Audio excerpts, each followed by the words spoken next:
Hello and bonjour, everybody. It's About here, and we are now live streaming. And this is a weird angle for me to showcase my face cam just because I'm planning on talking about the fan games and also the ROM hacks. Okay, let me just try to adjust the camera a little bit for you guys to see a little bit. There we go. I think that should be good.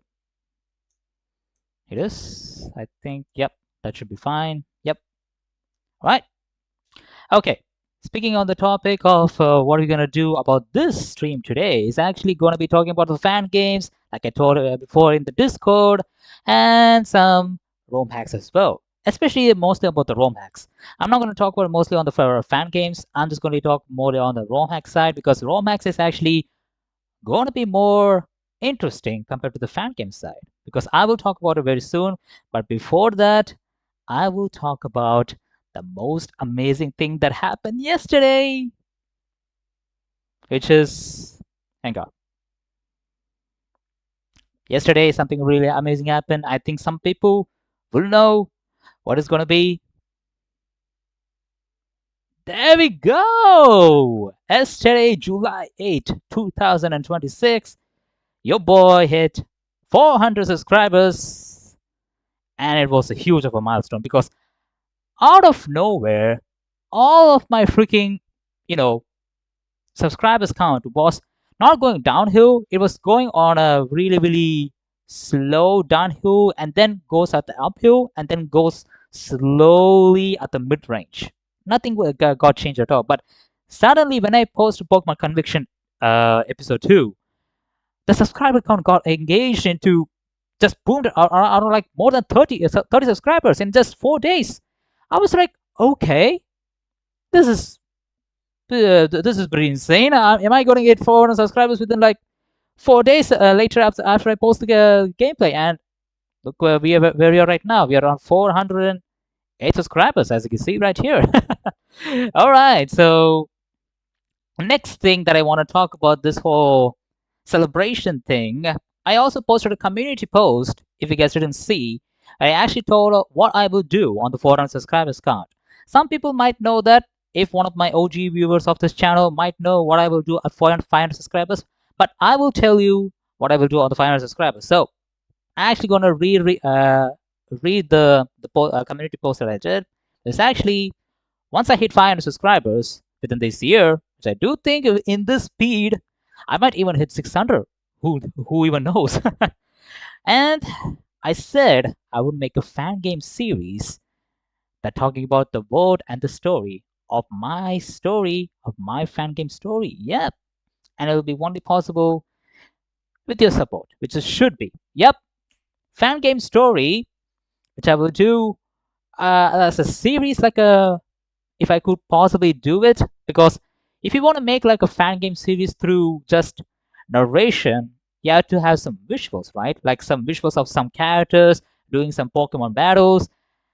I ain't no artist. That is the big issue. If I was a self-made artist, like many people that I have following, like Lava Tyrant, if you're fond of Lava Tyrant, if I had some kind of a gift of me drawing myself, doing all this stuff for my YouTube, I tried myself doing my artwork, but I can't do that. I actually tried it, but I failed miserably so many times. So that is actually one of the biggest minus points. But the plus point is I actually have all of the documents and the PDFs.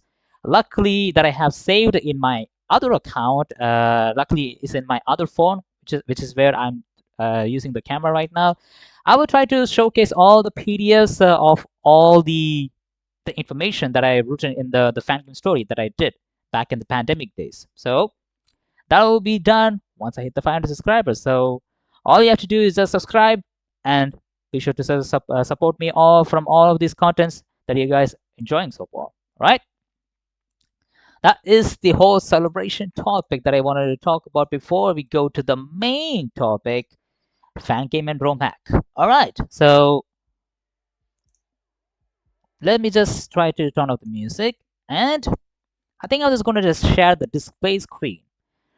And I just want you guys to tell me in the chat, can you actually see the screen? I mean, showcasing my display. Let me see. It should be right here. Ah, there we go.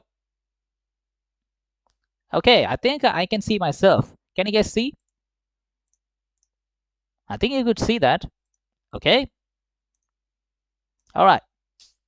Since we're going to talk about the fan games and ROM hacks, I think I'm just going to talk about the fan games first because that is the topic that is actually very, very low. And compared to the ROM hacks is actually one of the highest topics that I will talk about in the stream. So I think we will start with the stream on. You can see it right now. Yep, that's good. All right. We will start off with the first fan game that is actually pretty recent. Recently got released, and I'm planning on thinking of playing it, but I do need to talk about why I'm not going to play it very soon. So I think let me just show you this far-fetched story, Pokemon far-fetched story. If you guys don't know what is this whole fan game is all about, it's basically like a Pokemon Mystery Dungeon, kind of like a game where you can actually play as a far-fetched, and the far-fetched story actually got released like more than like 2 years ago, I think. And I actually tried to play it, but I was busy on, my whole master stuff, so I couldn't focus on this stuff, and also my YouTube, so I couldn't focus on that. And the video that you see right now is actually the full gameplay that I actually downloaded it just for you guys, just for you guys to showcase how good of a game is this. Pokemon Fire Ash, Part 71. I mean, Part 71. I mean, yeah, it's a pretty huge of a game because it's a full Fire Ash, full game about Ash's journey. But I'll talk about it, and I think, if you really follow my channel, I think I talked about Pokemon Farfetch in one of the one of the first streams when I was back in India. And I don't have the footage of me talking about Pokemon Farfetch'd. I was thinking of planning of playing it, but I didn't have the time. And looking at the gameplays and through the commentary that you see in the screen right now, I'm really fond of maybe why not just play Pokemon Farfetch and then Pokemon Farfetch 2. Because Farfetch, I think Pokemon Farfetch 2 got released like 2 weeks ago. And when I see the screenshots, as you can see in the right here, it actually looks very well polished compared to the first part. So maybe I'll try to play this game. And as you can see, it is actually looks very polished. Like, look at this. The whole sprites, the whole Farfetch, except the Farfetch sprite, I think the other sprites and the tile sets looks pretty like a Gen 5-esque. I mean, even the sprites, like right here, gives me very Mystery Dungeon aspect wise. It's actually really good. Even the freaking outlay, very gives like a adventure vibes, which is actually the major aspect of this game. It's like a adventure that you will go all over the story of Farfetch'd.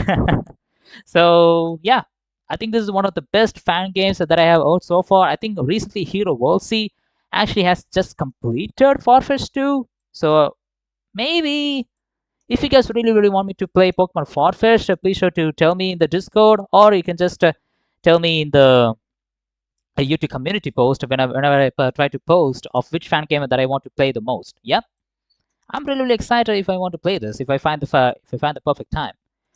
All right, so the next thing that I do really want to talk about is Pokemon Reputation. Okay, Pokemon Reputation. Okay, let me just try to open the Discord. I completely forgot that I opened the Discord because I'm in their Discord server.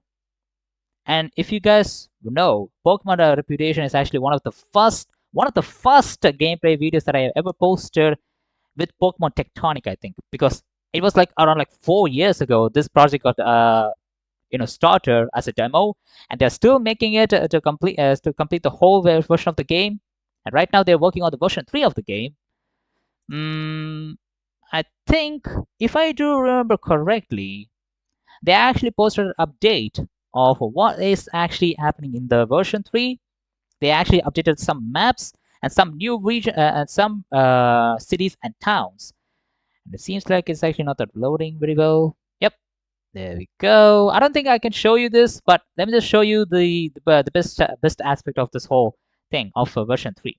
So, yep, this is where the developer of Reputation Felicity actually been struggling to motivate her. I was really like pretty weird at the time because you were going good so far until version 2. Yeah, I was really good. I was posting Pokemon Reputation gameplay until the version 2 got updated and I stopped playing because I was, once you finish the game, once on the next update, I will try to play it again from scratch. And yeah, once I saw this message, I was like, okay, is this project is going to get banned or something? I was pretty like, okay, skeptical about this. So that's why I gave like some kind of like a motivation to Felicity. I don't want to share the the chat that I did with Felicity. Basically, I told her like, okay, even if you struggle to get motivated, just take some time. Easy as that. Yeah, just go take some time, have some fresh thoughts of what you want to do other than just making some fan games because life is not a freaking all about making something fan games or something. You can just go anywhere you want. Just focusing on one thing always makes your head so painful. Because I have been in that circle so many times. So that's why I gave some I have gave some motivation uh, to work on the game. I will always there to support you whenever you post some updates because I was one of the first guys who played the demo of this game, and I was one of the first people who actually gave some support through playing some gameplays. Even if you look on the YouTube, not many people have Pokemon Reputation. I think Scad Almighty and also Hero Wolsey did. I think. But I think he didn't do much of Reputation. I think Scad Almighty did like 2 videos. I think, but I'm actually one of the guys who actually did a lot of Reputation video. I think I have like 10 or 9 videos or something. So yeah, I'm really far on this project, and seems like they're working on really good. I don't really want to spoil on anything, but I'm just really going to talk about this one. I'm really sad. As you see, this update, when I saw this, I was like, oh my god, this is so freaking bad. I was like, oh fish, this is insane. Look at this. I'm so sad to announce that due to Dexit, which is sometimes if you can't find some kind of like a Pokemon that you can't put into the Pokédex due to some Pokemon, if you add so many Pokemon in the game and you want to focus on the abilities and the movesets, it will be huge of a headache. So yeah, I kind of get this feeling. So basically, this Shroomish is actually one of my favorite Pokemons that from Pokemon Reputation, and I was really excited of what will be this guy actually will look like when he evolves. Even in the last video of Reputation, I had the freaking thumbnail with this guy inside. That's how I was really fond of this guy. But turns out he will not be there. He will not be there, and he will be still living forever in my heart as a freaking Shroomish that never evolved. I mean, yeah. Rip Shroomish, man. And these are the maps that she has been working on. As you can see, I think this is the area where you can pump into the final boss of the second tier of the second aberrant version of something like aberrant onyx or something. I don't know. Maybe it's that area because I do remember this area going through on version 2. And this is the new map that she has been working on because I don't remember coming to this area because I do know the game just ends in the third city, I think, which I completely forgot the name. But the third city is where the company looks completely different, and this one is actually the new city she's working on. Looks like this is like a very cool beach area. Gives me kind of like a vibe of, you know, okay, I can see this city is kind of not completed yet because, as you see, there's only like 6 to 7 buildings. I mean, these buildings you can't just go inside. But if this is a city, I don't think this might be a harbor city. If it is a harbor city, I don't see any like harbor shipbuilding areas or something. Even there's no boats. Maybe they'll be added in the next updates in the Discord server. So maybe in the future, I think they've updated because it's just a freaking first picture of the whole map. All right, next we will talk about the next thing is actually Pokemon Fire Ash. So yeah, Pokemon Fire Ash. The reason why I want to talk about Pokemon Fire Ash is because the Pokemon game has actually got completed like 2 years ago. Yep, 2 years ago, and I want to talk about it right now. Welcome back, heroes. So this is basically Hero Wolfie's gameplay of gameplay of his whole gameplay of Pokemon Fire Ash. Recently, the game just got updated. So remember the final battle where you can beat Leon to get yourself the the world championship, like in the anime and also in the game as well. Once you defeat, like in the anime, yeah, you win the World Cup and nothing happens. But recently they got an update where you can actually get defeated by Leon, and there's actually an alternative cutscene, maybe, that is taking place after once you get defeated by Leon. There's actually an alternative cutscene, so it might be kind of like an alternative story as well. Because I haven't played Pokemon Fire Ash in a lot of time. The last time that I played it, I think I ended it until Sinnoh. So after that, I completely stopped playing Pokemon fan games because I was really busy on searching for my master course in France. So yep. So that's how my history with Pokemon Fire Ash. I ended at the Sinnoh League, and after that, I didn't play the game. But now, since the game got updated with an alternative cutscene, if you get lost in the battle with Leon, maybe they haven't been. Maybe there. Maybe if I had a save file sitting in my disk, somewhere on my disk, I could find Fire Ash. If there's a Fire Ash save file until Sinnoh, there might be a chance I will continue playing it and see what is this alternate cutscene about. Because I completely sure not many people go back to the same Fire Ash gameplay and just reload the save file from the first till the end and get lost by the Leon. So if I find that save file, I will try to play it on the stream if I found it. If not, well, thing is, I'm not going to play this whole game again. Because it's a freaking huge game, man.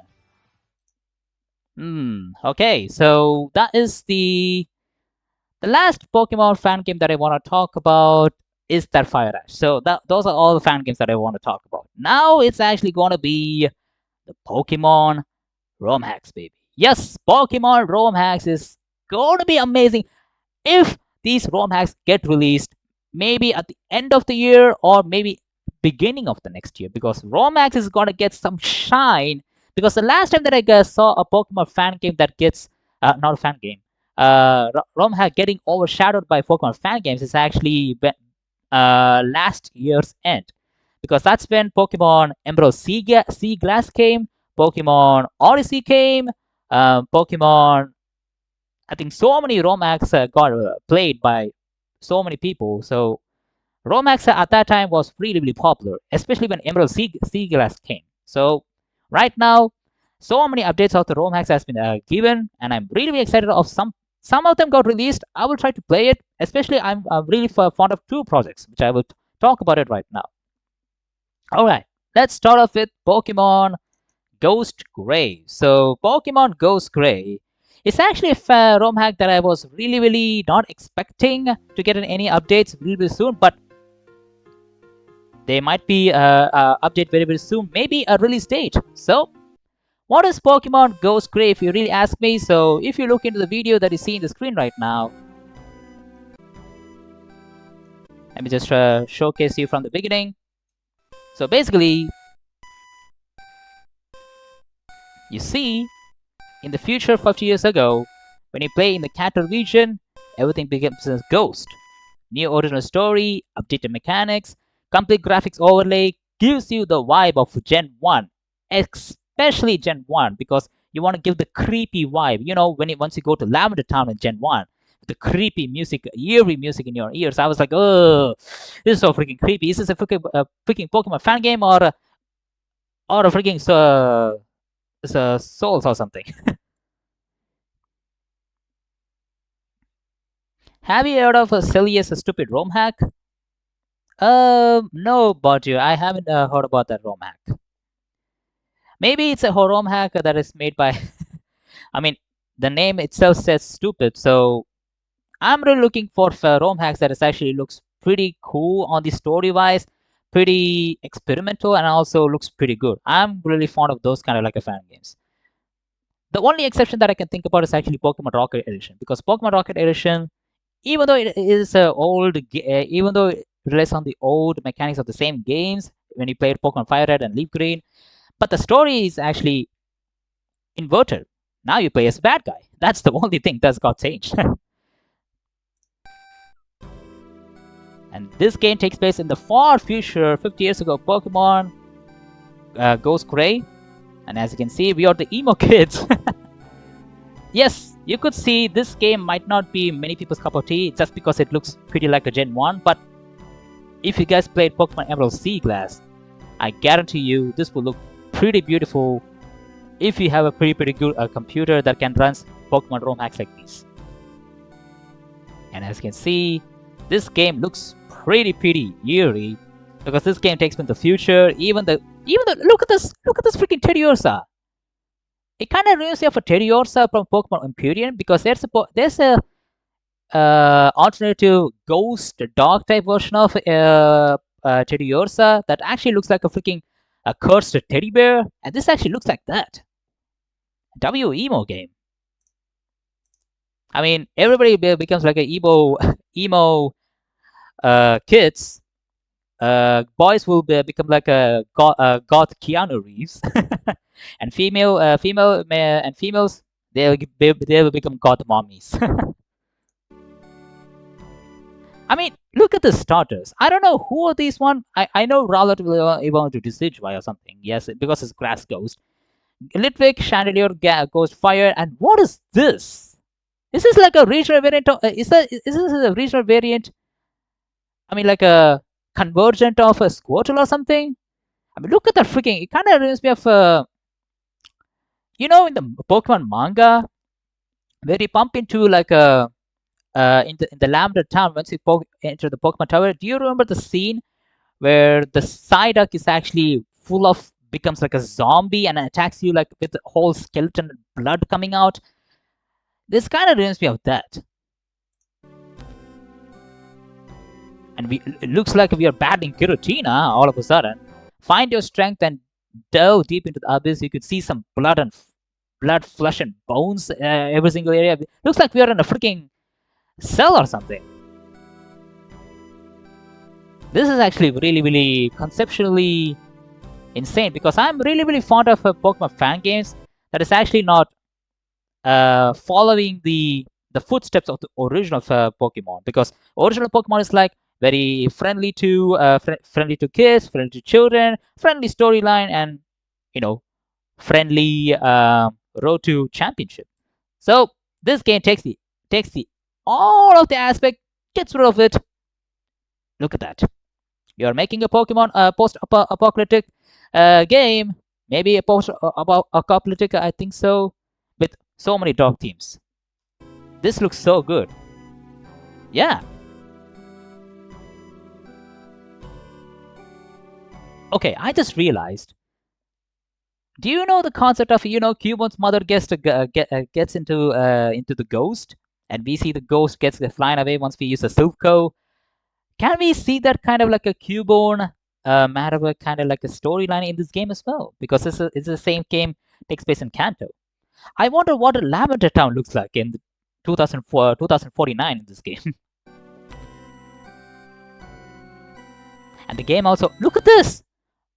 Okay. Look at this, man. Peekaboo! Peekaboo is here! I think this is a... Okay. I think every Pokemon turns into ghost type, I think. And looks like we are in underwater looking into some skeletons. Look at this. You have Ghost Ball. To catch some ghost? And Erika is here. And she looks so freaking old. I know this game takes place in 2047, like, you know, 30 years or 40 years later, the main Fire Red and Leaf Green storyline. So this is actually pretty amazing, man. I'm really excited when this game gonna release, which I will talk about it. And look at this! Ugh! This looks like a freaking Grinch version of Obama Snow. Unbama Snow? Cold front made its hail? Vampire Genjiro? Hexmaniac Brunhilde? Why the hell there's a German witch right here? I mean, you know, German is one of the popular sites where witchcraft existed, so Brunhilde is a very, very generic name for a witch, you know. Bugs cultist? There is a bug for cows? I mean, there's a cult for bugs? And what is this happening into his face? Pokemon Ghost Gray. What the hell is this game, man?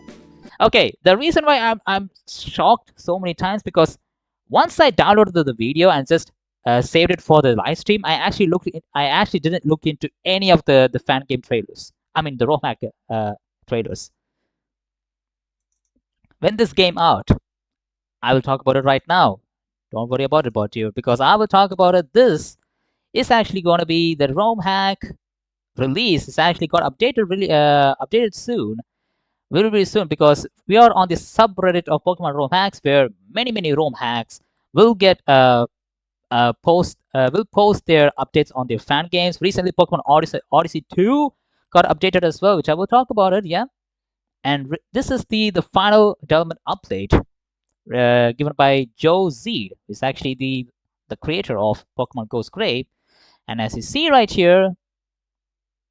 Spring Halloween, let's go. Looking, it looks like summer Halloween low, and we can get some updates of Pokemon Ghost Gray very soon because they have completed the game. This is the final game. Final development has been completed, so you can expect this game maybe at the October release during the Halloween. Or maybe during December, you know, like a creepy holiday special, you know. That is actually going to be one of the two options I think about because I'm really fond of playing this. Maybe I can think of playing as a character of me turning into a ghost as well. Do you guys would prefer me playing me as a ghost? Like a ghost of me playing Pokemon Ghost Gray? Do you guys want me to see that? Like I'm doing Pokemon Otix Tojo with Pokemon Conviction? I would really love to. That's an interesting idea. Okay, that is Pokemon Ghost Gray. Number 1 ROM hack that I want to talk about. And number 2 is actually Pokemon Monomyth. So this fangame actually got posted like 2 months ago.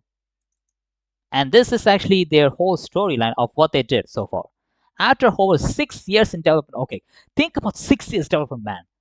I started my whole fan game thing like before pandemic, like 6 years ago, and I got flustered and I deleted the whole project within like 2 months because I had a freaking shitty computer that didn't even work with the whole RPG making of making a Pokemon fan game. So I was really pissed. So that's why I didn't even make my fan game story. So that's why I was really fed up. And this is the same year they make the development of Pokemon Monomyth.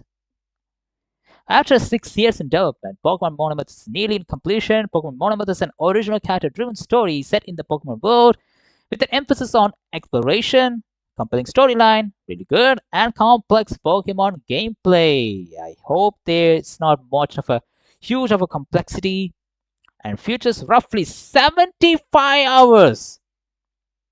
6 years, 75 hours, which is more than you can ask. Even Pokemon Insurgents, if you roughly estimate around the main story plus the post game, it's actually one like nearly 40 hours. This is 75 hours. This is insane. This is a huge project that I'm telling you right now. This is a huge project because started in 6 years, 75 hours of completion. Cecily, thank you for this preview and look forward for this release in 2026. I will tell you guys when this ROM hack will get posted. Okay. I know this fan game looks kind of like a very blurry, but that is the game's ratio they want to present. Because if you see the previous video that is actually playing right now, this is actually playing on Game Boy Micro.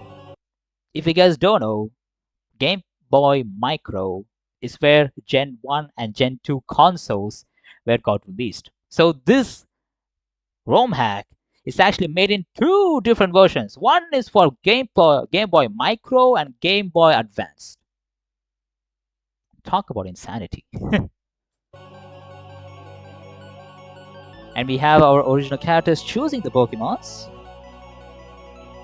The region of Alanto is ancient, wild, and unforgiving. Now look at these animations. The land beacons for a hero once again. I mean, look at this. You can see the whole work You can see the whole work that has been going on this game. Really amazing, because these cutscenes are not really possible for Game Boy Micro. Look at this. This is actually very good for a Pokemon fan game, because in Pokemon fan games you have all the utilities.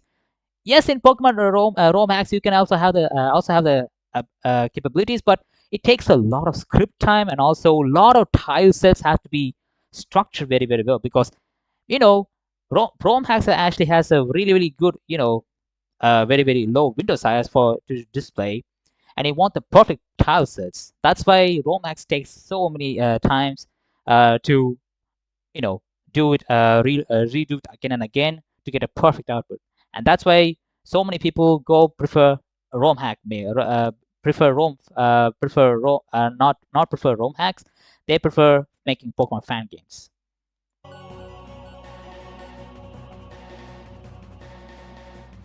I mean, look at this. This cutscenes, you can't see it. I mean, you can see it in Pokemon fan games, but ROM hacks is actually insane.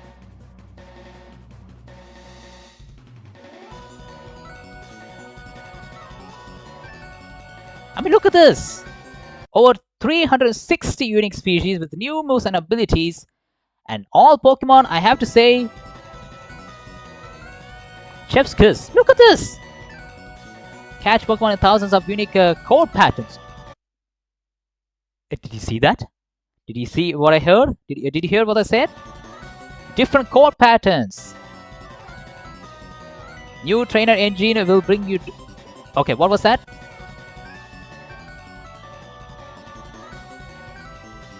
New trainer AI engine will bring you battles down to the wire.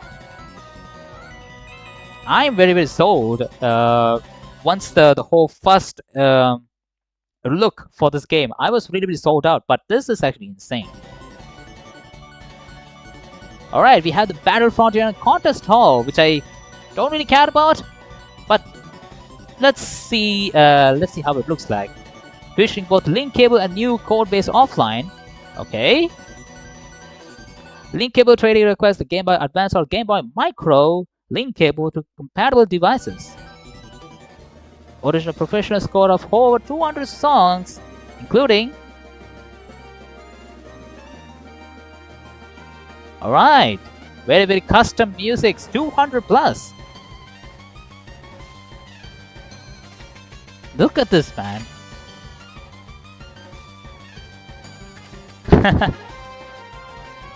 I mean, for a ROM hack review, this is actually insane.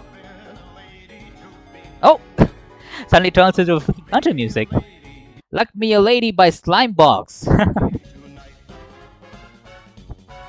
Currently, I feel like in the 1990s or something. Expand your tale through dozens of side quests, which I do think this game actually has a lot of side quests, because 76 hours is actually the main game, the hour time. If you add the side quest, maybe it may be more than 200 or something. Relax, Wendy. Okay. Narrating a sprawling world with the loss of city. Okay. I'm pausing a lot. I really this game got me with the AI. I mean, battle AIs is actually a really, really common thing, especially in Pokemon fan games. Fan games where you can actually adjust the AI because there are so many AI models for Pokemon battles in in the GitHubs. So you can download it and actually extract it and put it in your fan games. I think the most popular one is actually the Pokemon Uranium AI. I think that is actually the most popular one. Many people go with that. And Pokemon ROM hacks, especially right now, I don't know which Pokemon AI they have been working on, especially in Pokemon Odyssey and Pokemon Emerald Sea Glass. They're actually using the same AI, I think. I don't know which one it is. I think I actually look into it, I think. Maybe it's the same Pokemon basic one. Maybe they just added a new script line for this, I think. And speaking of this, underneath the ancient grills of the monoliths are turning. Will you heed the call? This is very, very classical marketing. You know, back in the day when Call of Duty, Pokemon games, whenever they want to post like an advertisement in the TVs, it kind of gives me like this kind of like a vibe, you know. All right, cross into the great unknown, Pokemon Monomyth, coming fall 2026. So once this game comes, I'm going to immediately play it because this is actually one of the fan games I was really waiting for more than like 5 months ago, I think, because I got introduced to this ROM hack before like um, before like early 2026, I think, because I think I looked into the Pokemon subreddit of Pokemon ROM hacks. I actually looked into this project. I was really, really amazed with the first look, and voila, fall of 2026. I'm waiting for you, Pokemon Monomyth. All right, that is the Pokemon Monomyth. I think this is actually one of the most unique ones of the presenting the Pokemon ROM hack game. I think this is actually one of the best one. And next is actually gonna be Pokemon Source 2. So I know many people, if you watch my channel, I actually started posting Pokemon Source 2 story demo. But here we're gonna talk about the roadmap posted by the creator of this Pokemon Source 2. All this whole games, Whitron, which actually he calls this whole collection of games called as the White Robos. So as you can see right here, like on July 5, 2026, yes, a story demo has been posted, which is where I'm starting to play those games. More story content, eclipsing Pokemon, and much more. And you see, Sci 2 actually gonna get some updates as well. As you can see, Pokemon Frontier, a revamp, and more Pokemon, more ancient regression forms. This is the Paradox Pokemon is gonna appear in this game. Alright, I think I'm not gonna play Pokemon Sci 2 in uh, I'm not gonna play Sci 2 very, very soon. Once I complete Source 2, I have so many other Pokemon fan games and ROM hacks that I want to play. I don't think where I can put Scythe 2 again. Maybe I can put it into the stream, but I'm putting so much things in the stream because I have Infinite Fusion. I have the Articuno series that I'm planning of recontinuing the Pokemon Articuno Solo Run on Pokemon Emerald. I'm thinking of doing it again. So I don't know where do I have to put Scythe 2. Maybe I have to think about that. But this roadmap, I was really interested of one thing. You see this project right here? Project Avalon. Early September is where we're gonna get some kind of like a hint of what is going to be Project Avalon is going to be like, and it will be revealed on Whitron Hair. So it's basically like a Whitron's version of Pokemon of Pokemon of Nintendo Switch Air. You know, it kind of it's kind of is shtick. And what is Pokemon Avalon? I mean Project Avalon, if you ask me. Well, he actually posted a teaser like more a year ago, which I actually didn't even look into it. But I actually looked into it once I downloaded this video, and as you can see, what is this? I mean, seriously, what the hell is this? Why the hell there's a Nintendo DS screen in my screen? I'm actually pretty skeptical about this because recently Pokemon Light Platinum, one of the most OG Pokemon ROM hacks that has ever made, actually has been the making it to a DS version of the game. So why am I seeing a Whitron game in a DS? Why? Why though? I mean, great, but the thing is, it's gonna take a lot of time though. Look at Light Platinum. They took so much time of making their ROM hack from the GBA version into a DS version. It took so much time for them to complete it. But what about this one? Project Avalon, and actually it looks like a new character as well.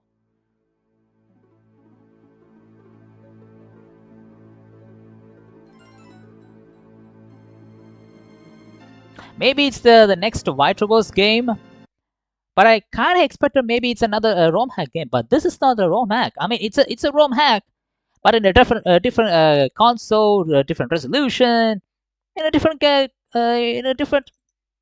gameplay. This is a DS one, so I don't know what is Whitron is thinking, but I think I have to say this: Whitron is actually thinking something really, really big. But I'm really excited about what he's going to present on September on his live stream. So, Project Avalon, I have some skeptical think about it. And next is gonna be Pokemon Omniversal Emerald. So, I don't know if many of these people watching the stream right now are a huge fan of Cartoon Network, but Pokemon Omniversal Emerald is a ROM hack that is actually deep inside the lore of Ben 10. You know, the Ben Tennyson who actually turns into aliens. This is a ROM hack that's actually been in the making for like more than 2 years, I think. And Pokemon Omniversal Emerald is actually taking place. Pokemon Omniversal Emerald is a GBA. Okay, this video that I downloaded is the only video that I could find on YouTube talking about Pokemon Omniversal Emerald, but it's actually made by a YouTuber called Dukamon. As you see his his watermark, but mostly the whole narration that he speaks right now is actually AI. It's based on Pokemon Emerald by Rialawat and his team. The good game with over 400 Omniversal forms, tweaked maps, play as Ben or Gwen, and more fun in a Ben 10 vibe. It's beta in English ... Read the description to get the link at Read More Label or Dukamon website. Yep. Remember to... Alright, let me show you what it looks like. And as you can see, Professor Birch, what is he showing? He's showing a Pikachu cosplaying as a Heat Blast. Yes, this game actually has so many Pokemon that is cosplaying Ben's aliens. The reason why I'm showcasing this game is actually because it is a very, very fresh content, and I haven't seen many fan games or ROM hacks getting inspiration from Ben 10. Because think about Pokemon crossover with Ben 10, because Ben 10 has cool alien aspects, and using them as Pokemons, in a chibi version of all the aliens, it's actually a really, really cool concept of a freaking game, And also, I'm a huge fan of Ben 10. When it was airing Alien Force and Ultimate Alien. After that, I stopped it because all the stuff about Ben 10, all the cool stuff has been stopped until Ultimate Alien. And as you can see, it is the same overlay of Pokemon, Gen 3, Ruby, Sapphire, and Emerald. But the only difference, as you see right here, is you see all the Pokemons actually a different version of Ben 10 aliens.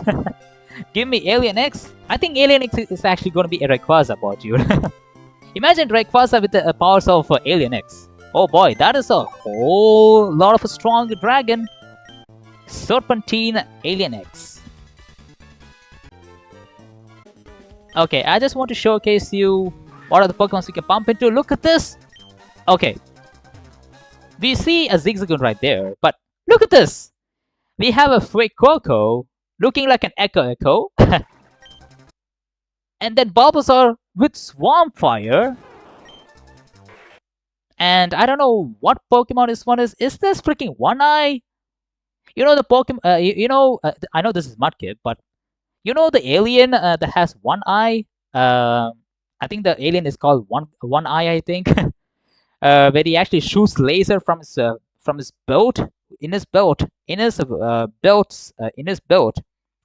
He has a freaking eye, and he shoots from that eye.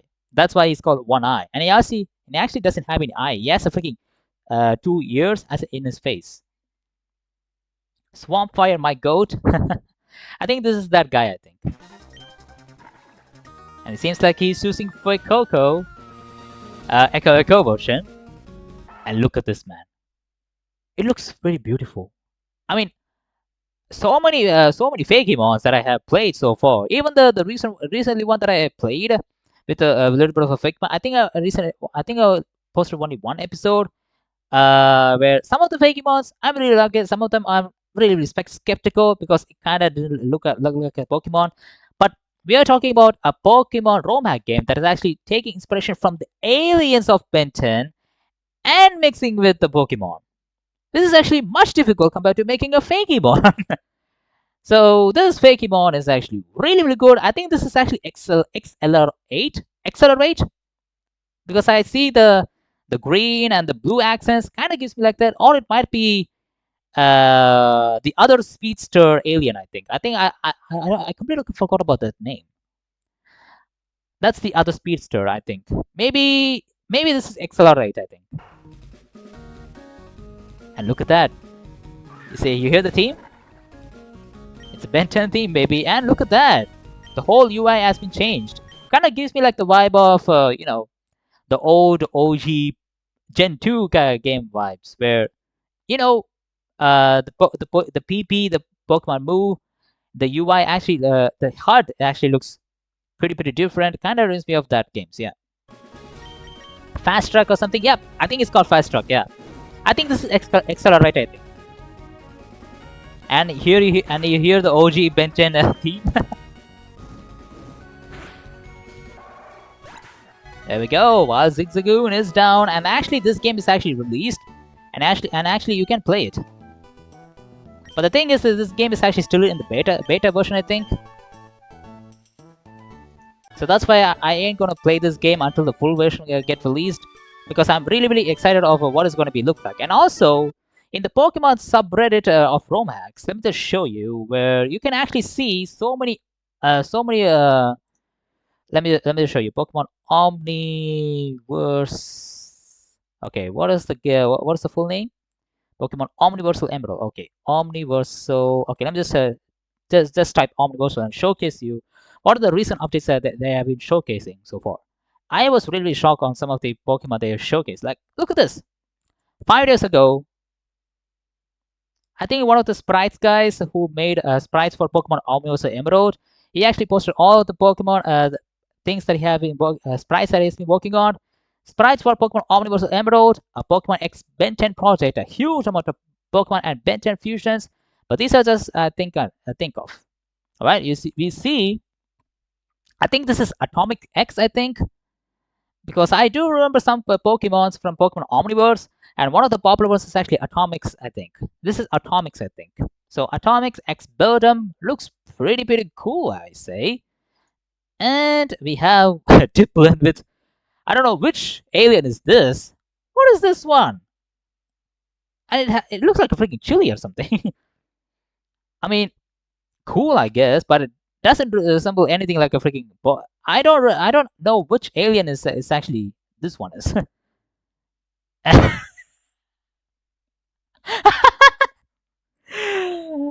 Oh no way! No way! Grandpa Max has a freaking tramp.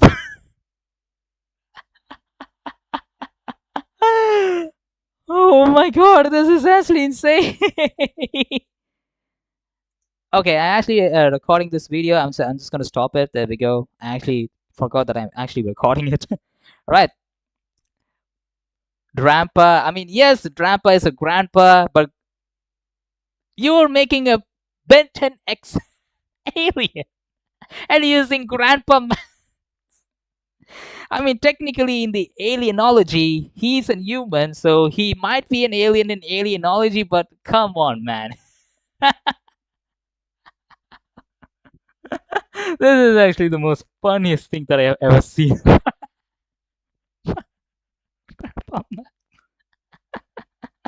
Man, I'm crying. I'm crying.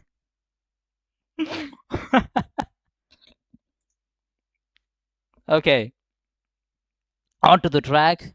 Really, really cool. Energy is actually one of my favorite aliens because in Ultimate Alien, you know the six new aliens get introduced. I think let's name all the names that I have. Remember, okay, one is Energy that you see in the screen. Actually, looks pretty cool as well. The Duraludon looks pretty amazing. Energy, Water Hazard, the guy who shoots water from his fists, and the guy, his he looks like a freaking tank with red accents. You remember him? Water Hazard, Amphibian who shoots electricity. Armadillo is the big yellow dude, bulky dude who has the drills as his arms, and Terraspin. Yeah, I think I have all the five. So Terraspin, actually, I think my favorite is actually Amphibian.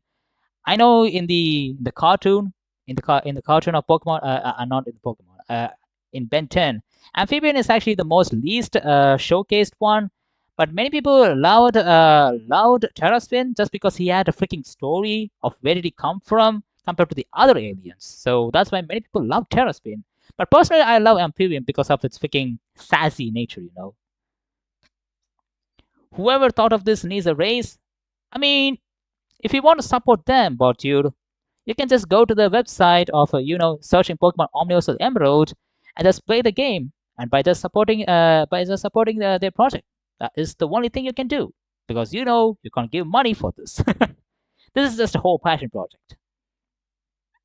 Terraspin. Okay, actually, fun fact: the only Ben 10 game that I actually played is actually Ben 10 Ultimate Alien Cosmic Destruction. Oh boy, I remember the game playing it for like more than 20 times because I freaking love that game. Man, it's been a long time that I talked about Ben 10, and it's actually thanks to because of this. All right, let's continue on. Oh, okay, I remember this Pokemon from the Omniversal episode. Albedo. Albedo turns into gets a freaking Ultimatrix and turns into one of these Pokemons. I remember that episode, but I don't remember this alien. And it looks like the Eevee is actually turned into a freaking robotic, cybernetic dragon. Maybe it's a freaking dragon Eevee. Finally, we're getting ourselves a dragon Eevee. No, I just know it just mean. No, I know it just mean they did a really good job. I'm just joking, boy, dude.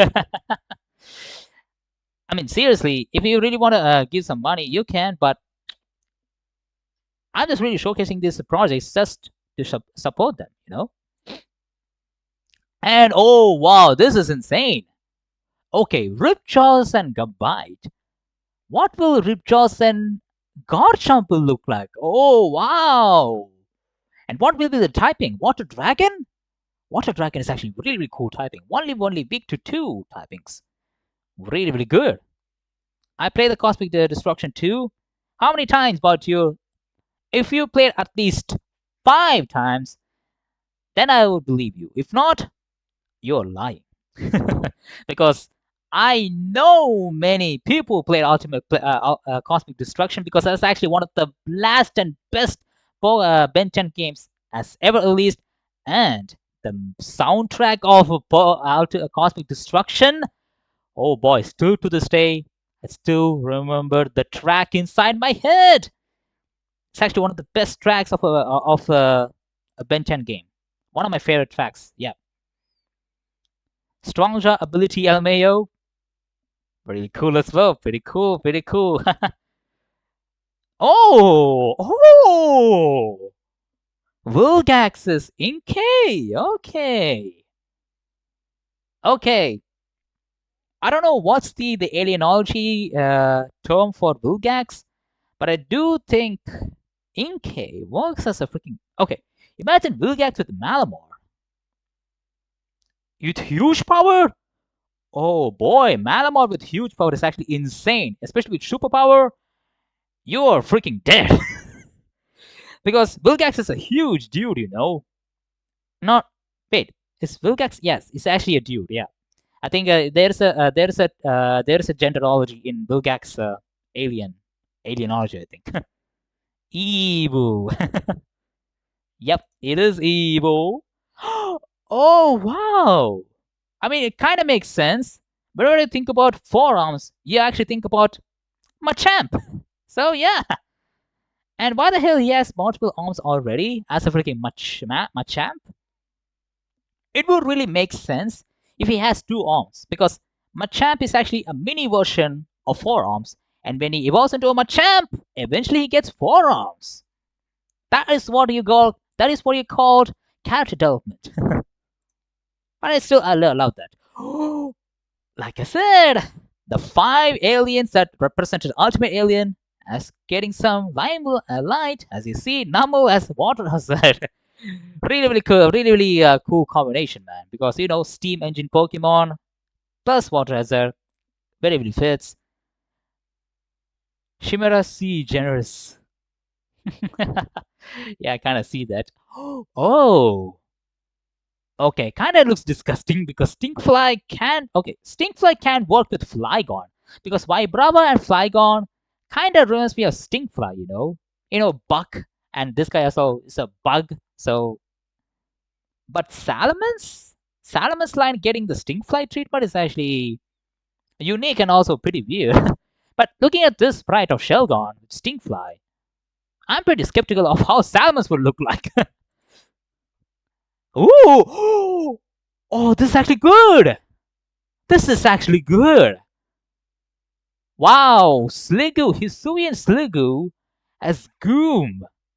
Ooh. That's Vilgax species? Oh, that's the name of okay, I see. Okay, Spio as Cannonball. They took the meme of Spio just rolling around the hill. Because if you don't know, Spio rolling meme. There's actually a huge section for that, as you see. So many things of Spiel rolling meme. It's actually one of the best. It's actually equivalent to the it's actually equivalent to the Forest meme for the Forest meme. You know the walking Forest meme. It has the power. It has the same power, and they take that aspect and they think of this guy is popular for rolling. And what do you think about rolling alien? Cannonball. Okay, so if this game actually Mega Evolution, will this be a crossover between Ultimate Alien and Mega Evolution? Because if you do know, I actually talked about this in actually one of the videos of Mega Evolution leaks of Let's ZA. I actually talked about Ultimate Alien is actually an inspiration from Mega Evolution because Mega Evolution and Ultimate Alien actually got released at the same time. Yes, 2013, early 2013, I think. Ultimate Alien, when introduced Ultimate Aliens, at the same time, Mega Evolution got introduced as well. So I thought maybe if maybe one day when a ROM hack gets made up with uh, with better aliens, I thought of maybe Ultimate Alien will be like a Mega Evolution of that. So maybe we can see some Mega Evolution, which actually might be the Ultimate Aliens. Mega Walrein. Oh, that will be insane. He will be a freaking huge of a tank beast, if you ask me. Oh, this is actually cool. Walrein. Okay, what the hell is that? He has a freaking. Okay, he has a freaking headphones. He has a freaking headphones. I really love that. And he actually looks smiling as well. I really love this. Echo as Walrein. That's actually pretty cool. Okay, this is cool. What the hell? Why am I getting freaking... Okay. I'm so freaking happy, man. I'm so freaking happy that a freaking game taking inspiration from Benton aliens and crossing over his Pokemon. This is so freaking good, man. This is so freaking good. Svelios as freaking Ghost Freak. Oh man. Wasn't Fuecoco Echo Echo? Yeah, but the thing is, you don't have more aliens in Ben 10. So I think Ben 10 has only like around like 150 aliens or something so far. They have been showcasing 150 or plus, I think so. And now Pokemon has like 1,000 Pokemon. So maybe they have so many Pokemon designs that actually has the same alien aspect. For example, Fuecoco with Echo Echo, Walrein with Echo Echo. There might be so many Echo Echo variations of different Pokemons, which I'm really really okay with it because we don't have more aliens, you know. Yes, even in the freaking cartoon, they actually acknowledge that there's actually 10,000 aliens, where Ben can evolve into, but that freaking bastard only uses 150 aliens so far. So yeah, this is actually insane. I really loved it. Okay, if you actually want to play the game, which is still in the demo, you can actually play it, bot, dude. Which actually you can go to the subreddit and actually go inside the website where you can download the game and actually play it. I will not play it. I will play it once the game actually be completed because you know what happens when you play a fan game that is actually not completed yet. For some exceptions like Pokemon Swords 2, they might get cancelled. They might not just work on for a long time. So that might not be really good for my YouTube channel, you know. So yeah, right. That is one of the things that I want to talk about Pokemon Omniverse Emerald. Next is actually Pokemon Fire of Sky. Okay, remember when I talked about a Pokemon Farfetch'd story? This is actually like that, but this is where you can actually play not only as a freaking main character, but you actually have a freaking Growlithe as a freaking partner. Pokémon Fire of Sky is a GBA ROM hack and is based on Pokémon Emerald by Jock Konitien.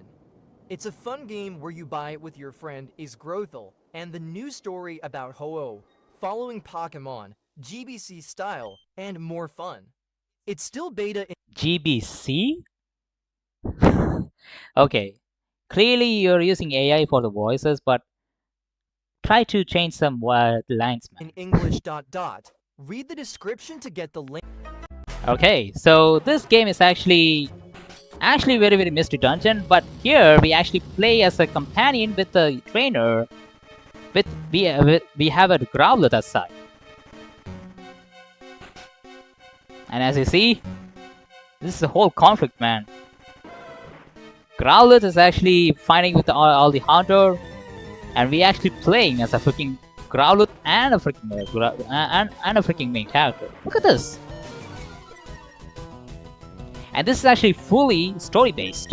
So I'm actually pretty insane of maybe playing this game because this game is actually released and actually as a full version.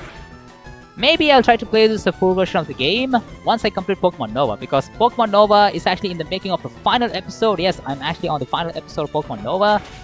Maybe after that I will start playing this game because this actually is fully completed. And it looks like the Growl is actually took care of all the things. And it seems like this is actually like an Emerald Sea Glass, if you ask me. Emerald Sea Glass is actually the same kind of like an aspect with this kind of like a tiles and sprites. Gives me that vibe. The reason why I'm really really fond of this is because it's actually a really really cool story. You follow like a legacy of Ho-Oh, and you're stuck into this chaos where you can see this game is actually taking place in the past of Johto. So that's why I'm really, really fond of this. You know, Legends Johto kind of vibes, you know. That's why I'm really, really fond of maybe playing this game. And it seems like this is a game that is only taking place not very like a huge improvement on like, you know, gameplay wise, but it is actually brilliant on hugely on the story driven. So I'm a huge sucker for story driven games. Even the fan game kind of looks like a pretty half baked, But if the story actually is really, really good, even the freaking outline is actually really good, I would actually play it and actually support it. And that's actually one of the reasons why I really love Repudiation. Me when the timer is 0. The timer? I still have the timer there if I just want to, play some fan games. That's why I have a timer there. It seems like we have another subscriber, 409 right now. It is going up and up again and again. And it seems like we are in this area where Wooper and Quagsire is here. I'm just skipping through all the parts where we had to battle, and look at that! Look at this! This is actually fully story driven. Maybe I'll try to play this game. I think I have some space for Fire of Sky. So maybe you will see some playthrough of this very, very soon once Pokemon Nova is completed. Alright, so that is one of the ROM hacks that I want to talk about. Next and the last is actually the main fan game that I wanted to talk about in the last.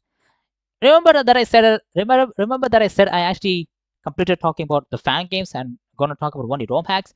I actually deliberately didn't want to talk about this because it's actually fully completed game. I think it's actually fully completed, I think, right now. Yep, the fully completed game. But the thing is, it's actually full of Pokemon, and all Pokemon looks freaking amazing. We are looking at Pokemon Plastic Pirate. So Pokemon Plastic Pirate is actually full new game. Full new. Okay, it's a brand new region. But what I was on the way of telling is actually brand new story, brand new region as well, brand new Pokemons, and brand new story. So the region actually looks pretty big, but there are some regions there are some places it's actually pretty empty, but it kind of gives me like a Hoenn vibes. In Hoenn, everything is actually very, very well scattered because of so many water, and this actually gets for that. We are in Captoad region. Captoad region. Okay. Actually, I need to cut my hair a little bit, man, because it's actually too much. Look at that! Corandor looks pretty good. Crystal, Dropper, Hadrazor. Okay, that is a really cool name. Hadrazor is actually a really cool name because it's a dragon name, Hadra, and combined with Hazard, Hydra plus Hazard, Hadrazor. Really good. And there are some really, really quirky Pokemon, which is actually really reminiscent of the original Pokemon, And we have the first starter Pokemon. Okay, what is the first starter Pokemon? I don't know. What was the name? We picked the flying Pokemon Soriel. Okay. Flying Squirrel Pokemon. And also they have changed the typings for all the Pokemons. It's not the traditional fire, grass, and water. It's actually different typings. I like that. Crazy. Okay, they actually combined something like a crazy and another word, I think. Maybe like something like, I don't know. Wow, what is that? But it's actually combined. But it's actually another combination word of crazy. Platypus.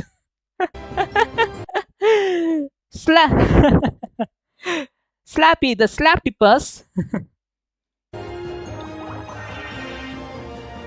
Alright, the glider Pokemon Sorrel. Sorrel takes advantage of where the wind blows to gain speed. The condition are just right, they stealthily ply for goods undetected. What is ply for? What is pilfer? Okay, what is pilfer?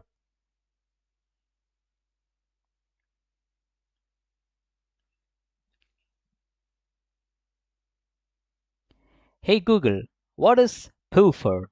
Pilfer. What is the meaning of pilfer?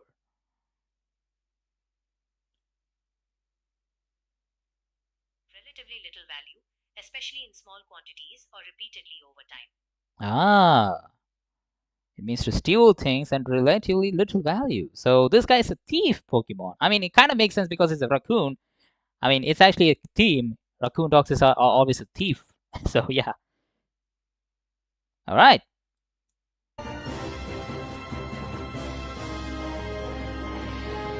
Ooh, we have Monsters Inc. Mike Wazowski right here.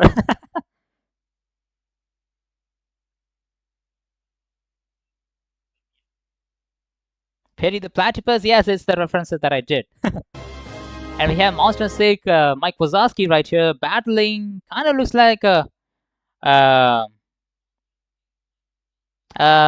what was the I don't know. I know what is this kind of looks like. I completely forgot, but I know what is this, but I don't know what was the name. Restart the starter Pokemon Rock type. Okay, so flying, rock, and I think the another one is actually ice. I think because that is the whole trilogy that I can think of. Because flying affects ice. I mean, ice is super effective against flying, and flying is super effective.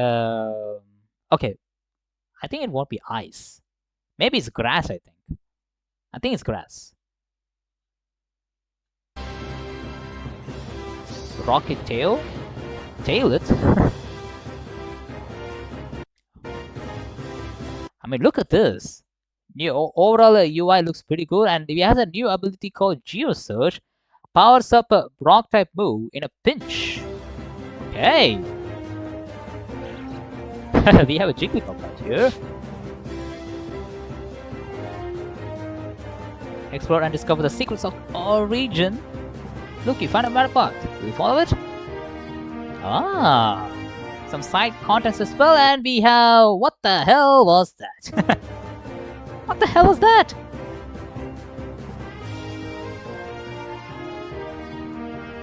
Okay, let me just try to pause it at the right second. It has freaking blueberries? Forge...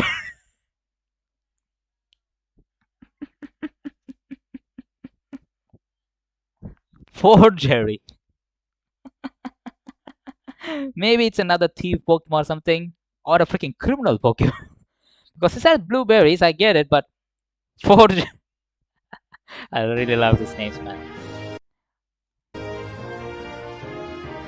Okay, if we give him bottle caps, he give me max out individual IVs. Which is 31, it's actually insane. Team Smile... Team Smile? Okay. And they kind of look like a freaking superhero, kind of like characters.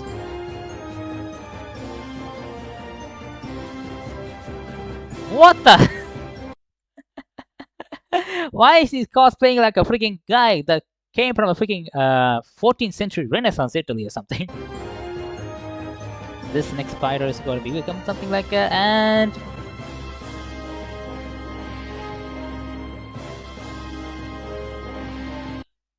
Did you just see that? Did you see that? Let me just show you again. I don't know if I can zoom this, but what is Batgirl doing right here? What is Batgirl doing right here? Okay, I don't think I can zoom in the video player, but let me just try to zoom in right here. Okay, let's tell me you can see this. Why is Batgirl right there? Why is Batgirl right there?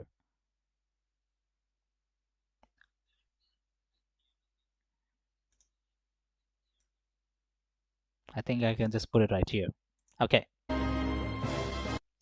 My name is Surreal Man. Okay.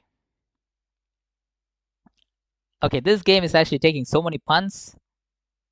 And I kind of would get fed up with it very, very soon because, yes, puns are actually really good for, you know, like a huge of gigs mid of the gameplay, but I hope it's not the whole thing of this game because I don't want to make I don't want to see a fan game that its whole identity is all about making a Fakemon that is full of puns. I mean, it's actually good, but maybe some creative thinking about like better than forgery would be really good, you know. Like Hadrazar. Hadrazar is actually a really cool name. Okay, let me just try to put the screen right here again. There we go. And there are some new custom-made sprites and passes as well. I really like it. Full game is actually right now, and I think it's actually Hero Wolsey is actually started playing Pokemon Plastic Pirate, I think. Which I do see why. Everything looks pretty cool, except for the freaking puns. Alright, I think so. All the things that I can think about. Ooh, what is this one? I completely forgot this one. Hello and bonjour. Ah, it's actually my Reputation gameplay. Okay, I actually took the Reputation gameplay just to showcase you the Livnian by Shroomish. And I do think I can show you the Shroomish that I have caught. Where is it?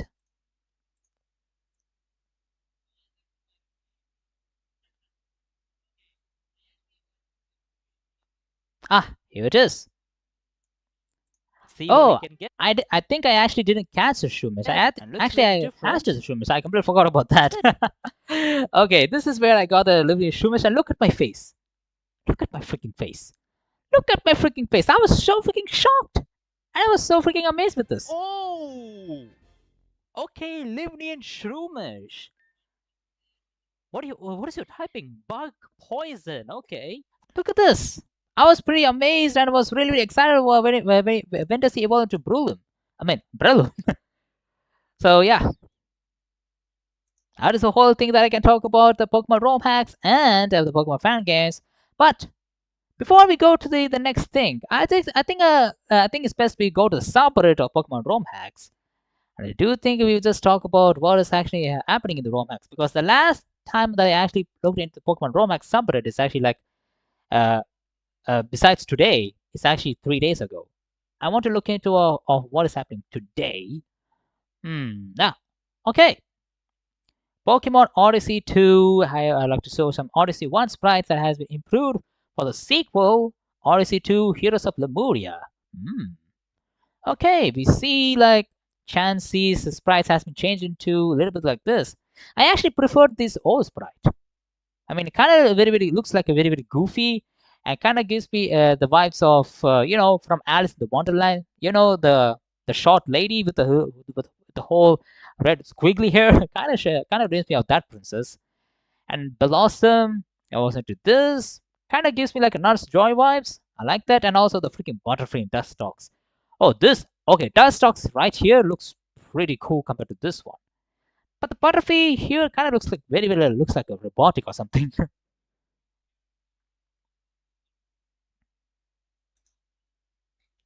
Okay, what is happening in my chat? Oh, it's actually bot dude. Okay. And that's next is Odyssey 2 here with the final review. Ooh. Okay. Staraptor's a new evolution. I mean, alternate version, I think. Fire flying. Really, really cool for typing. And look at that. Wow. Ooh, godly flash. Single target, no secondary effect, priority +1. And that is a very, very cool move. Godly Flash. Kind of gives me like an electric type move because it's a flash, and Godly feels like a freaking, flash, flash just comes out of nowhere and just strikes you like a freaking god speed. And fire type is actually okay, I guess. I really like it. I really love the design. Pokemon Coral update since nobody posted it.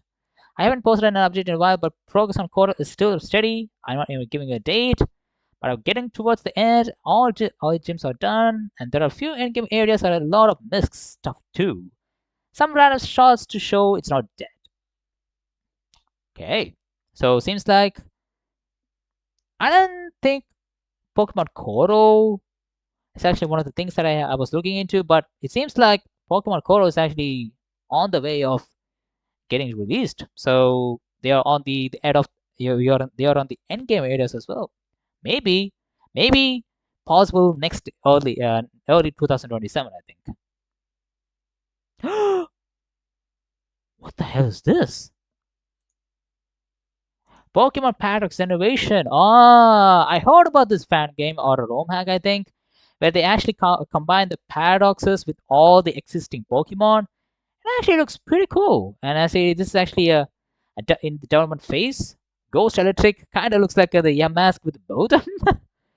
Okay, and this one, Gorak, modern day modern day rocket. I really like that, and I really love this Arbok, man, with the freaking satellite esque, and with each of the Arbok is actually really has a different patterns on this chest, and they took that aspect and they put it on the freaking different chest marks inside the freaking satellite panels. And look at that, he's so freaking happy. I really love that. Electric type Rotom. Okay. Normal dog. Okay, he's like a freaking. He looks like a freaking creepy Five Nights at Freddy DLC DLC Teddy. And is this freaking Klefki? And why the hell is a freaking normal type?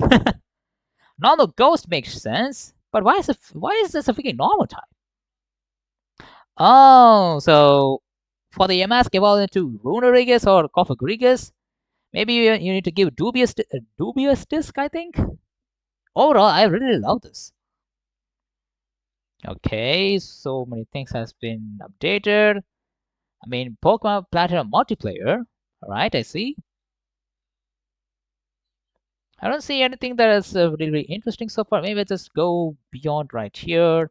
Yep, I have seen this Pokemon Omnivore Emerald. Oh, okay, Primarina. Why the hell Primarina looks like a Pokemon that will be? It looks like a freaking Souls boss battle creature. I mean, look at this. It kind of well, I don't know what is this what is this from? Maybe it's a freaking card game or something from Yu-Gi-Oh or something. I don't know, but combining the with Primarina. Okay, Cry Soul hits all opponents, lowers the opponent's special defense by 1 stage, chance is 20%. Okay, this is actually insane. Accuracy is 100, power is 100. Imagine this Primarina with a freaking boosted nature as well. For example, this Primarina is actually in the normal nature with no boosting natures, boosting attributes. But imagine this guy with the boosting with modest nature. This guy will be insane. All right. So far, I think it's mostly about Pokemon Odysseys. I think. Okay. So those are things that I can talk about. I think there's nothing that I can talk about this. All right.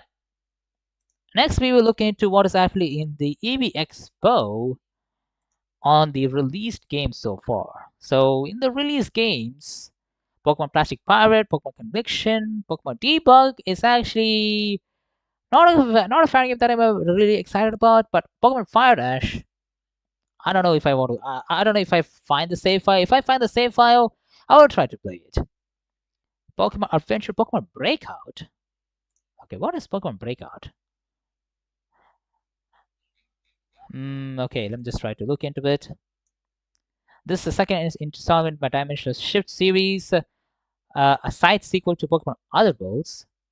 The game takes place in an alternate reality 15 months after an infected breakdown in Paldea region. You play as Wally, yes, the one from Other Worlds. Okay, it might not be. Okay, it might be Wally from the Pokemon universe, who has just risen from the alternate Owen after his less than good time in Alola. Okay, so he shifted from there to Paldea, explore a rundown infested Hoenn as people try to go back to normal lives in a post-apocalyptic world, dealing with opposing factions and less than ideal circumstances. Okay. Play as Wally, zombies. Please don't tell me this is like a freaking Pokemon Snakewood or something. Roughly 3 hours of gameplay with this as a beta version. Okay. Flashbacks are back to your escaping Alola, meeting some familiar faces. Okay, so much Talker theme. Okay, let's look into the screenshots. Alright. For a fan game, you can always expect really cool sprites, nothing to be surprised about that. All right, we actually have all of the Pokemons that Wally has, man. He has a freaking Galate. Actually, looks pretty cool. The Corrupted Totem combo. Crocodile the Infected combo infected, and I kind of really like the aspect of this zombies version of these. You could see the crocodile with the one eye got scratched off. I mean, they don't look like a freaking virus infected Pokemon, like a zombie virus or something. Maybe some kind of like a Pokédex, Pokérus, kind of like an infection. I don't know. Hmm. Cause of death. Oh, so we are in a murder mystery. Okay. Ah, I see. Limited time shiny wonder gift celebrating the launch of the beta. Only available till 3 plus 4 release. Till chapter 3 plus 4 release. Okay, what is the chapter that is actually in right now? The game is still in beta with some missing aspects may have forgotten and can be in buggy state. Okay, it is still in chapter 1 and 2. Okay. Looks like I have some thought of maybe playing this game. Okay. I haven't played Pokemon Other Worlds. Do I have to look into Pokemon Other Worlds? Okay, this one is actually completed. Okay, let's look at the screenshots. Oh. Okay, let's see what this game is all about. For an alternate reality where Mega Evolution has not been discovered yet, you play as Brenton right in the middle of Delta's episode. Oh. So this actually takes place in the Omega Ruby Alpha Sapphire post game.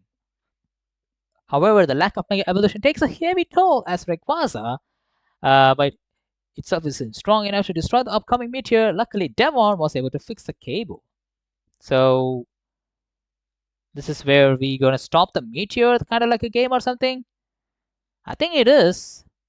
But I do think I don't think we could pump into like a this second install. I think I'm just gonna look into this Pokemon Breakout because this looks pretty interesting compared to the one to the Pokemon Other Balls. Maybe I'll think of this. What do you think about this, Mortier? I think do you want me to play Pokemon Breakout or do you want me to play Pokemon Omniverse, Omniversal Emerald? Actually, the question is, what ROM hack or fan game you will play? I have so many thoughts in my head. Maybe I'll just okay. I have a whiteboard right here. I just think of maybe what are the fan games that I want to play. Okay, I have Pokemon Fire of Sky right here. Pokemon Breakout, this one as well, Breakout, and Pokemon Omniversal Emerald, which I really think I will play very, very soon, I think. Alright, these three games are the one that I'm really excited to play once I completed Pokemon Nova. Oh, maybe I start playing Pokemon Breakout because this is still in the beta, and Chapter 1, Chapter 2 is actually the one they have released. Plus, you actually get yourself a shiny Beldum. Limited time between shiny Beldum celebrating launch of beta. Only available to Chapter 3 plus Chapter 4. So, you have to be really careful because you will not get yourself a shiny Beldum. So, you can only save the game and save the Beldum if you want to continue the shiny Beldum into the next chapters when the game gets updated.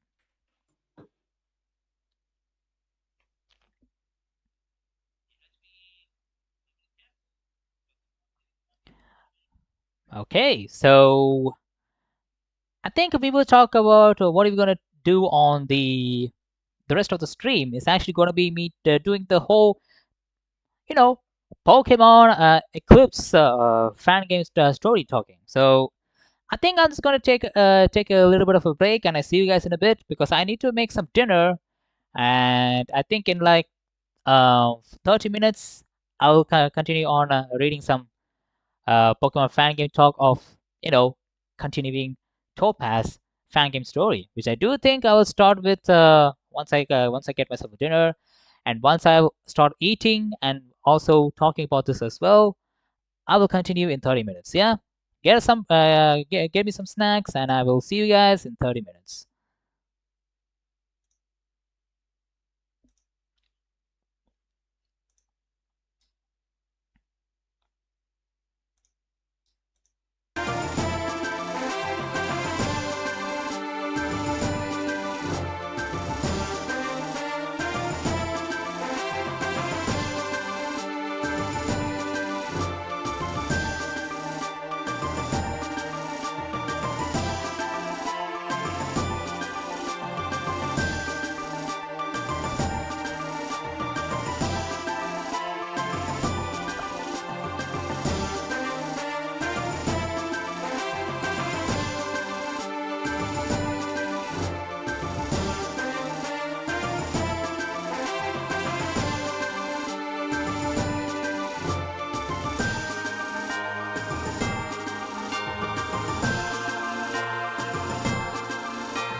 Okay, we are back on the live stream. I'm sorry guys, it took some while for me to cook some food, and as you can see, I'm actually let me just block the chat right now for you guys to see.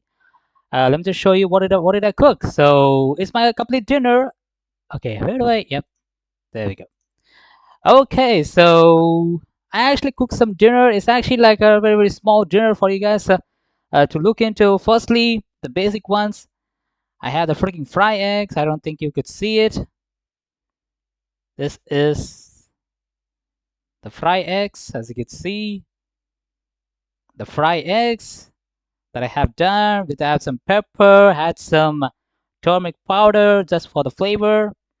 Nextly, we have also some curd rice. Who doesn't love curd rice, baby? Curd rice is actually really, really good, and also I really love curd rice, especially with this huge of a climate, you know. And nextly, we have the bigger banger right here, tomato puree added spaghetti, which I'm gonna add the eggs once I completed the curd rice. So why don't we just have some lunch break right now, everybody, by just watching some gameplay videos or just watching into some videos of some Pokemon related gameplays. You know, let's look into something that is actually really good.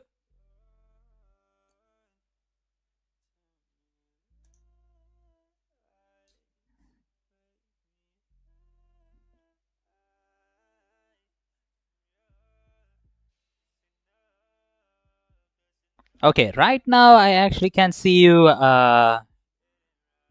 chatbot you. For some reason, uh, I couldn't see your chat before. Maybe because my chat got frozen in my phone, so that's why I couldn't see it. Now I can absolutely see it just because I saw your chat on the screen. So okay, what should we just look into while we just have some dinner? So where's my screen? Let's see. Okay, where's my actual screen? Okay, display window, browsing. Yep, there we go. No, not this one, not this one. Yep, it's this one.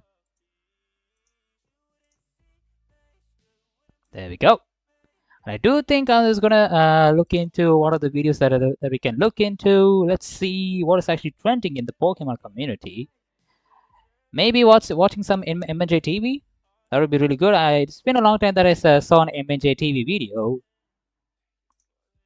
Let's look into MNJ TV. MNJ TV, what is it gonna be like? Ah, so okay, mostly in French because I'm living in France, you know. And it's actually then recently released. Did he actually not post? Hey, did he actually not post at all? Seriously? I thought you'll be posting at the beginning of the month or something. Okay, let's see in his YouTube channel what it's actually doing right now. It's been a long time that I looked into MNJ TV. Man, he hasn't posted anything. Ah, which generation Pokemon is the most important? Okay, 35 minutes video. Let's see what is actually is this one. While we take some dinner, shall we? I think I'm just gonna put this camera tilt a little bit right here. There we go.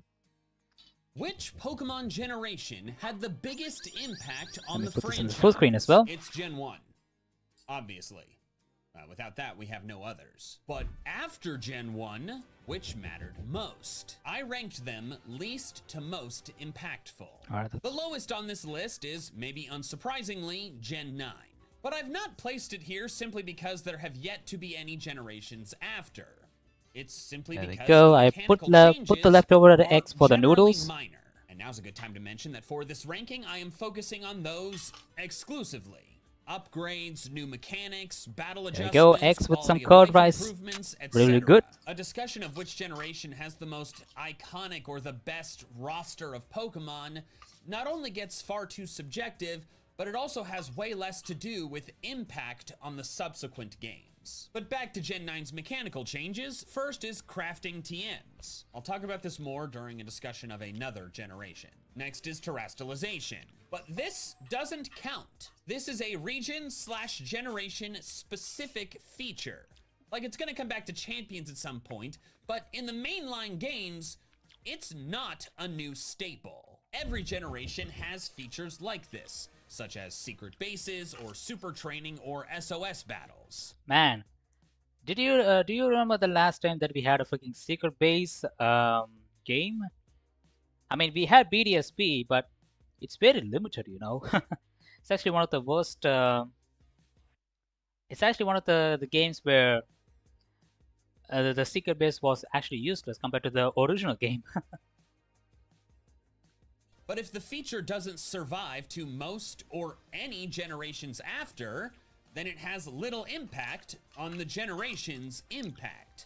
So from this point on, most of those kinds of features I'm just not even gonna bring up. The next Scarlet and Violet perk was the minimum level for hyper training was reduced to 50 instead of 100. Very nice for building competitive Pokemon, but not really a big deal in playthroughs. To be honest, I haven't used Pokemon hyper were training added, Scarlet and Violet but at to all. be honest, they don't really feel that important since they're just regional variants in a different font. Auto battles were introduced, but I don't really find them a big deal. Dude, tell me honestly, guys, how many people thought whenever you KO a Pokemon by just, you know, tell the Pokemon to KO a wild Pokemon in Scarlet and Violet, did you honestly thought when you play when you play the game for the first time, did you actually thought your Pokemon, not only your Pokemon level get boosted, your Pokemon EVs also get boosted? I thought my Pokemon EVs also get boosted according to that Pokemon that I KO. But turns out it doesn't boost my EVs. It's actually one of the worst things. And also, I never use this mechanic. Mostly, I did it for like a crafted TM. So that's it. And I see little indication that they will return. Then finally, and most importantly, Scarlet and Violet are the first completely open world Pokemon games. Open world games could be the new standard for mainline Pokemon games. Legend ZA came after, and it is an open world game, albeit one with a very small map. And our short glimpses of winds and waves Isn't Legends Arceus is kind of like an open world as well? Before Scarlet and Violet, it was the first open world-esque game that we wanted from Pokemon. certainly make it seem quite open. But while Scarlet and Violet are the first completely open world games, we'd had glimpses of that before. Complete Sword open and world, Shield I had see, three I see. smaller open world areas. Yeah. And Legends Arceus is a Sword and Shield, collection completely forgot of about that. smaller open worlds. Additionally, Winds and Waves may not end up being totally open world.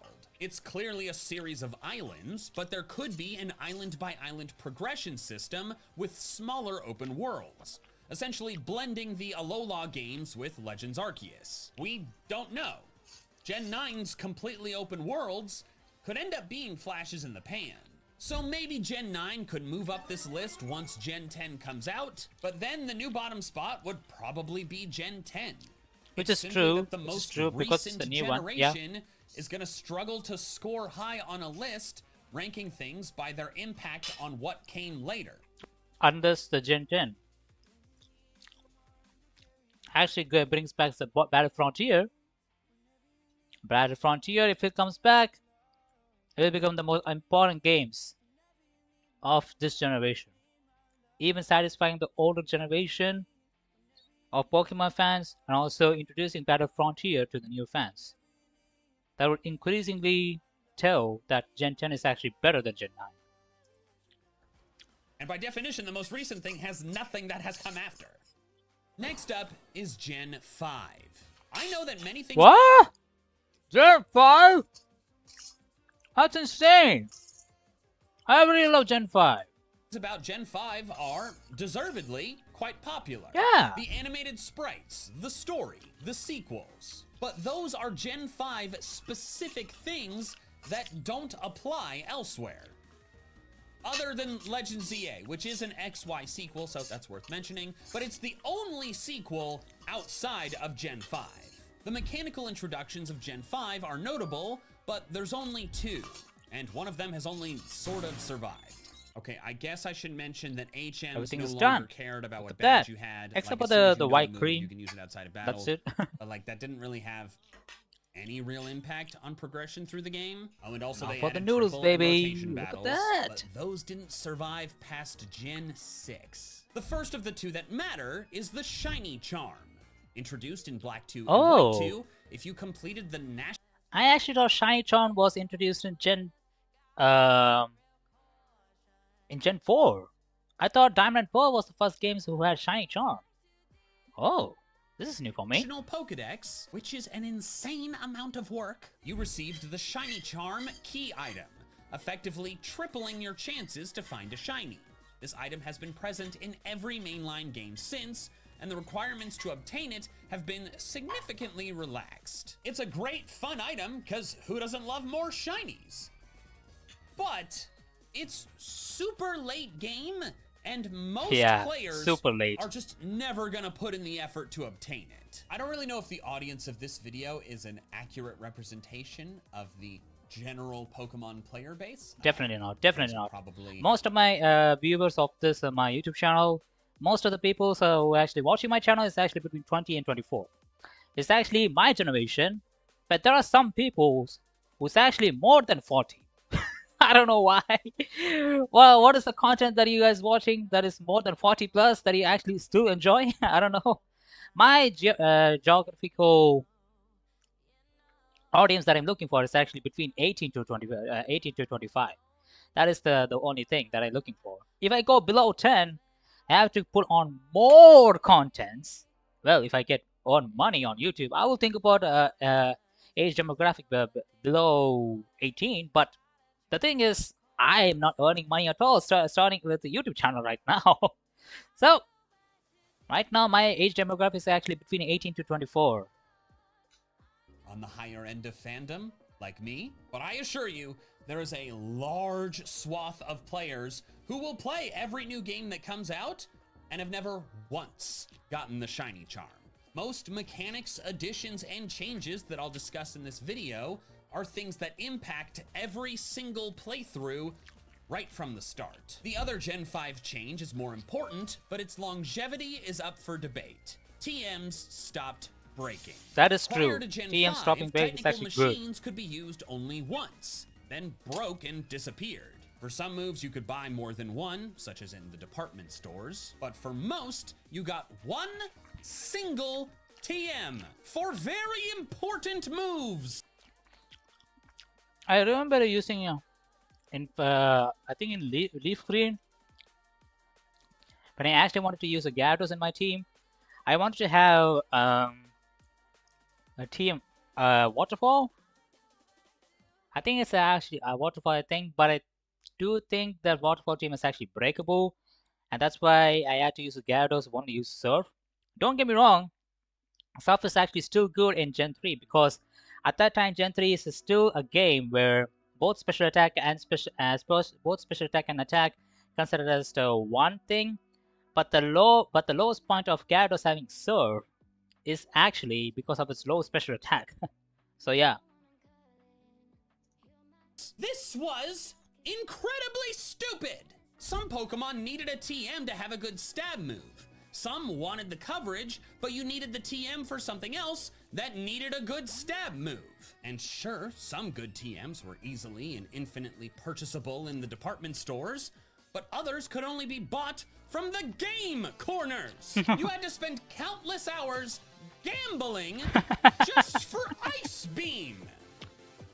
One time! What this led to was players, myself definitely Only legendary players know you want to gamble your money to buy Ice Beam. included, just never using TMs.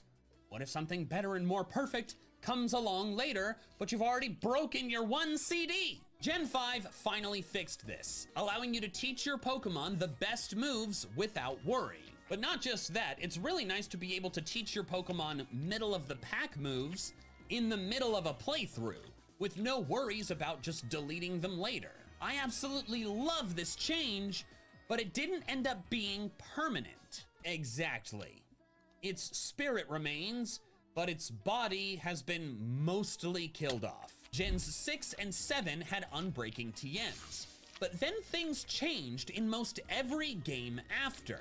Sword and Shield split the CDs into TMs for weaker attacks and status moves, and TRs. Yeah, TRs and TM split. Do you guys think it's actually a really good thing, firstly, in the first place? Because I get it why they did it. Because if we had a really amazing TMs, for example, TM Earthquake, TM like Ice Beam, Blizzard, these are amazing Pokemon moves with a higher with higher powers. Imagine you have so many Pokemons having Earthquakes and Blizzards and Ice Beam. That would be insane, right? And it actually makes the playthrough more easy if we have, for example, a level 10 Swablu having Hurricane or something. That would be insane. So I get it why they did this, but it's actually really annoying, man. Short for technical records, 6-7? mostly for stronger attacks. TMs don't break, but TRs... Well, we know a guy who's actually really good with the 6-7s. KSI is actually in the deep of crowns by just spamming 6-7 all over the place. He's a 6-7 man right now. He's so freaking cringe. Do. However, you can obtain more TRs from raids and the Watt traders in the wild area. BDSP made everything a TM again, but now they all break again! At least you can buy more from the randomized traders in the underground. Legends are... I mean, they asked for a remake, right? So surely they will have every single mechanic from the game they want to actually remake. So it makes sense. Why do you want to see an unbreakable TM where in the first place in Diamond and Pearl there is breakable TMs? Why do you want to update it? It's a remake and not a remaster. Arceus did away with TMs entirely in favor of just a move tutor, which was... France, Morocco, what are you rooting for? I mean...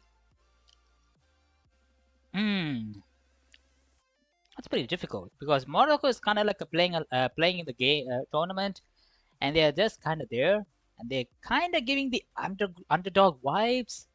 Plus France as well. So, I mean, based on the statistical wise, I will go with France, but my heart want to stay Morocco. I don't know. It's a 50-50 for me. Maybe once I watch the game, I will look. I will support on those bases, but right now my support is on both of these teams. I really love both of these teams, man.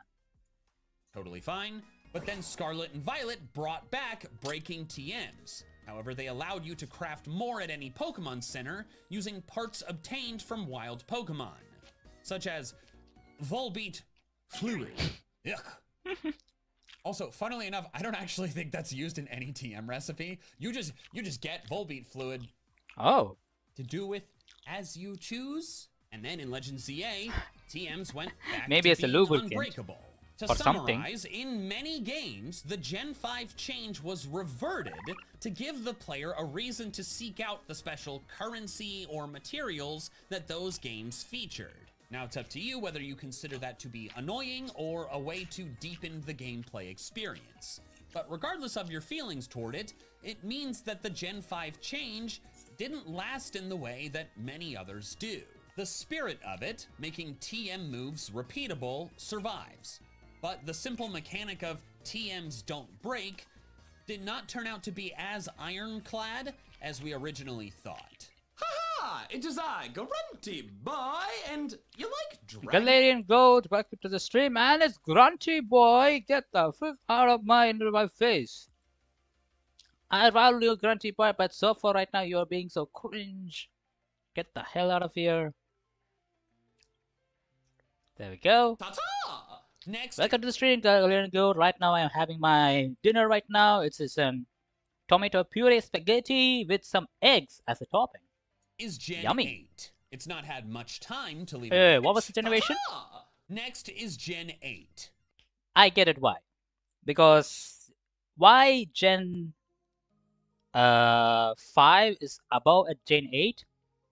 Mainly because Gen 8 introduced raid battles. It's actually still essential in the competitives and also in the Pokemon community as well for shiny hunting. Diamond and Shining Pearl and Brilliant Diamond. I don't even care why the hell this is still considered. Legends Arceus is actually one of the first Pokemon fan games that introduced the Legends factor. So the Legends series. And yeah, I think it's actually much more important than Gen 5 a little bit. So yeah. It's not had much time to leave an impact. Dinner at 10 p.m. But it did introduce Sounds delicious, bro. things Enjoy it. that Hey, whatever already your appear to be dinner you're gonna have, staples. Sword and Shield you also get a have little some bit of enjoying credit food for like the this, man. Wild Area, the first open world anything in Pokemon. As already discussed, this spread and expanded to the full open world games in Gen 9. The Wild Area also featured raids, 4 trainers teaming up against one big boss battle. When these were first introduced, I fully expected them to be a Galar-only feature due to how central Dynamax, a Galar-only mechanic, was to... And now, Game Freak actually saw how huge of a hit Dynamax Raid was. They actually thought of making money with some extra DLCs. Whenever they announce the DLC for Scarlet and Violet for Indigo Disc and Teal Mask, new raid pops in. And what is that? A new Pokemon in the Terra Raid, Mewtwo? You can bump into the Mewtwo Terra Raid. Making some money. They saw the monies. how the raids worked. And while no raids came in BDSP or Legends Arceus, Terra raids are a major piece of Scarlet and Violet. It remains to be seen what happens in Winds and Waves, but I think there's a significant chance that in the non-remake, non-Legends games, raids become a recurring feature. Next, Sword and Shield plus Legends Arceus also introduced the concept of regional evolutions. Oh. Previous games had plenty of new evolutions. Wait, was it this game? Gen Was it this game the first introduced regional? No. Wasn't it Unova? Not Unova. Wasn't it Alola? Wasn't Alola first introduced regional variants? Pokemon, but Gen 8 was the first time that just the regional form of a Pokemon could evolve. Those are the weaker pieces, though. There are 4 others that are already clear. Alolan Sandshrew, Alolan Geodude, Alolan Vulpix. These are regional variants. I know it's not convergent because it's the same species. Wiglet and Ductrio are different species. Toad, Tentacruel, and Toadscrew are different species. They have the same biology, but they are different species because they are convergence. But this is a regional variant. But he says regional variant started from here. Permanent fixtures. Did you play Radical Red? Yes, I actually played Radical Red and I actually stopped playing it because of so freaking mind-boggling the game was. I think I actually stopped playing it until during the boss battle in Giovanni, during the Sulsco raid. I actually stopped playing there until there because I was so fed up. Actually, I actually stopped there because I had some exams and stuff. I was actually going to focus on that. I don't have any plans of replaying it again, maybe one day. Right now I have so many commitments of playing so many ROM hacks and so many fan games, so I don't have any time of doing that. First, nature maybe one day. Maybe one day, Galera. If you got a Pokemon with a terrible maybe one day, nature, your only recourse was to replace it. But now Nature Mints let you easily change your Pokemon's stats to fit your desired nature. And they've already appeared in every game from Sword and Shield onward, becoming easier and easier to obtain with each one. Next is the removal of the national dex. Starting with Sword and Shield, you can no longer transfer any and all Pokemon into the game, just the ones that have been coded in. This was a massive controversy when announced, and many people hate this, but you cannot deny Bring back the national dex. Who remembers it? that it's the new standard. No Pokemon game since has allowed you to transfer all of the previous Pokemon into it. Giovanni is brutal in the game, understandable. Have a great stream and see ya. Hey, thank you, man. I think I will just once I finish my dinner, I continue on reading Topaz's Fangame story of his Fangame series called Pokemon Eclipse.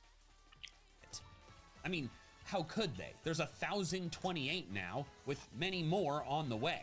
Also, you could argue that this began with Let's Go Pikachu and Eevee, not Sword and Shield, since Let's Go only allowed the original 151 into the game. But I do think Sword and Shield gets the credit for this.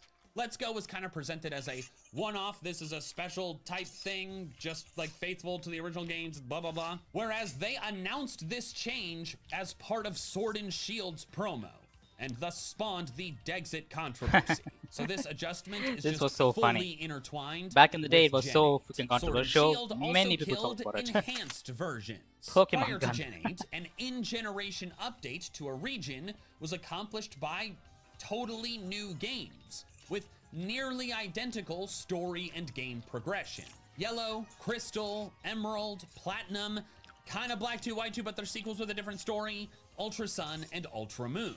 But thanks to the technological advancements of the Switch and the internet, allowing patches and updates to be pushed after launch, enhanced versions went away, replaced by paid expansion passes, DLC. Sword and Shield had the first games followed that by Scarlet brought and DLCs. Violet. Legend ZA got one too, but I think they matter more for the new generation's new region, since those were what always got the enhanced versions in the past. But my personal favorite Gen 8 change is the Infinite Easy Move Reminder. Before, if you wanted to teach a Pokemon an earlier level up move, you needed heart scales to pay the move reminder, which you may not have access to depending on where you are in the game. And the worst part is, those heart scales are very limited in the game. Yes, you can buy it in the Battle Frontier, but do you expect you want me to battle like 10 trainers to get yourself a 1 heart scale? No! Especially in Black and White, there are only little amount of heart scales you can pump into, man. It's actually insane. Sword and Shield just threw this guy into the Pokemon Center right from the start. And he'll Yeah, do it huge as many improvement. times as you want for free. And also, he can change nicknames anytime you want.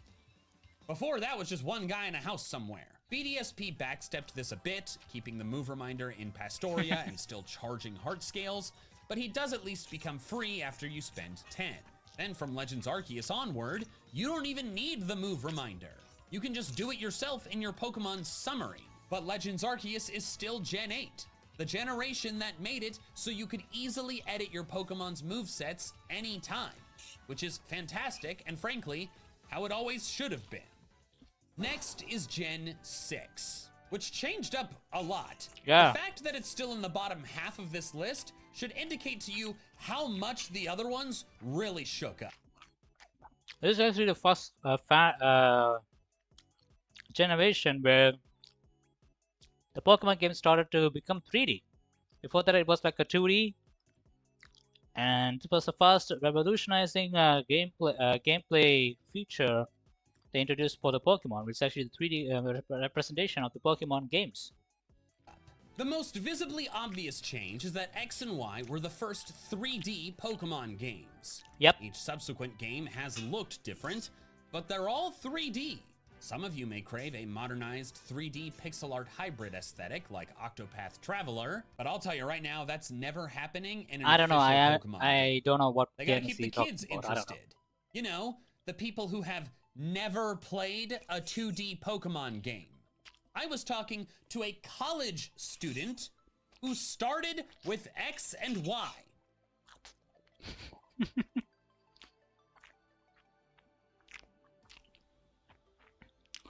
I had a funny scenario like this. So me and my friend, who was in like during the 6th grade or 7th grade, I don't know. He didn't play Pokemon until until Pokemon X and Y came. He had a Nintendo 3DS and bought himself the first Pokemon game, which is Pokemon Y, I think he had. So when he asked me like, okay, I bought this game, can you tell me what is Pokemon or how the game works? And from my side, Here's the funny part. I didn't have a 3DS at that time, and he had a 3DS because he was very, very rich. So he bought the game. He has a 3DS. So what did I do? I actually played the whole game in his whole console. And the worst part is he actually didn't play the game once I completed it. I actually completed the whole game in his console, and he didn't complete it once I completed the game. Which was so freaking out of the box. It was like one of the best memories that I had playing 3DS games. I never played Gen 7 Alola in 3DS because, like I said, I didn't have a 3DS. So the last experience that I had on 3DS is actually Pokemon Y. So yeah. And also, it was a funny experience of me explaining my friend what is Pokemon by just playing the whole gameplay with this 3DS, which was really good. Yeah. Feel old yet? How do you think I feel? X and Y. What do you mean old? I'm still in the early 20s. Were also the first games to introduce character customization, becoming standard in all games after, except weirdly Omega Ruby Alpha Sapphire. Additionally, they boosted the shiny rates, allowing more people to enjoy the thrill of finding one. Through Poke and Me, they introduced affection. Dude, this is so good. I really, really love this. Especially with the Eevee evolving to Sylveon. I brushed the frick out of the freaking Eevee until every single Eevee fur gets out of the way. And I really, really loved using Charizard. You know, once you get yourself a second starter, I actually petted the Charizard so freaking hard because I really loved Charizard's animation. when you try to pet it, I really loved it. So that's why one of the reasons I really loved Affection, this kind of like mechanic mini similar to Friendship, but with impacts on playthrough battles, like toughing it out so you wouldn't feel sad. However, this ended up merging with Friendship starting in Let's Go. So it had somewhat of an impact, but not a massive one. Terrains were introduced as a new battle mechanic. Oh. They rarely appear in playthrough battles, but they often end up quite important in competitive play. I didn't know that. And of course, Mega Evolution. I glossed over the other gimmicks, Dynamax and Terastallization, because they're region-specific features. But Mega Evolution warrants mentioning for two reasons. First, it was the first regional gimmick, and thus gets credit for starting the trend. And second, it's made it a lot farther than the others. It's the only regional gimmick, so far, to appear outside both its original region and generation. This is very true. Because Mega Evolution at that time, it was kind of new to the Pokemon fan base, especially with me, who actually wanted something new from Pokemon.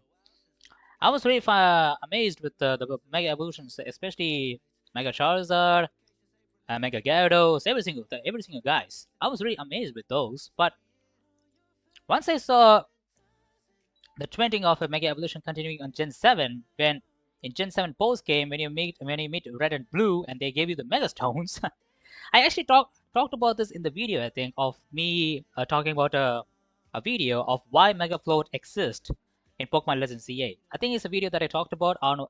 I think at the first 5 minutes I talked about how revolutionary Mega Evolution is in the Pokemon franchise. So I think it's actually really good. I might get a buzz cut. Dude, I don't know how big your head is. If you have a big head, buzz cut will be good.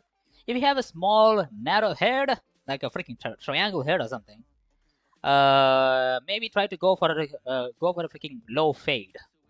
I will go with the low fade on the sides, and then have a freaking drizzle haircut on the top.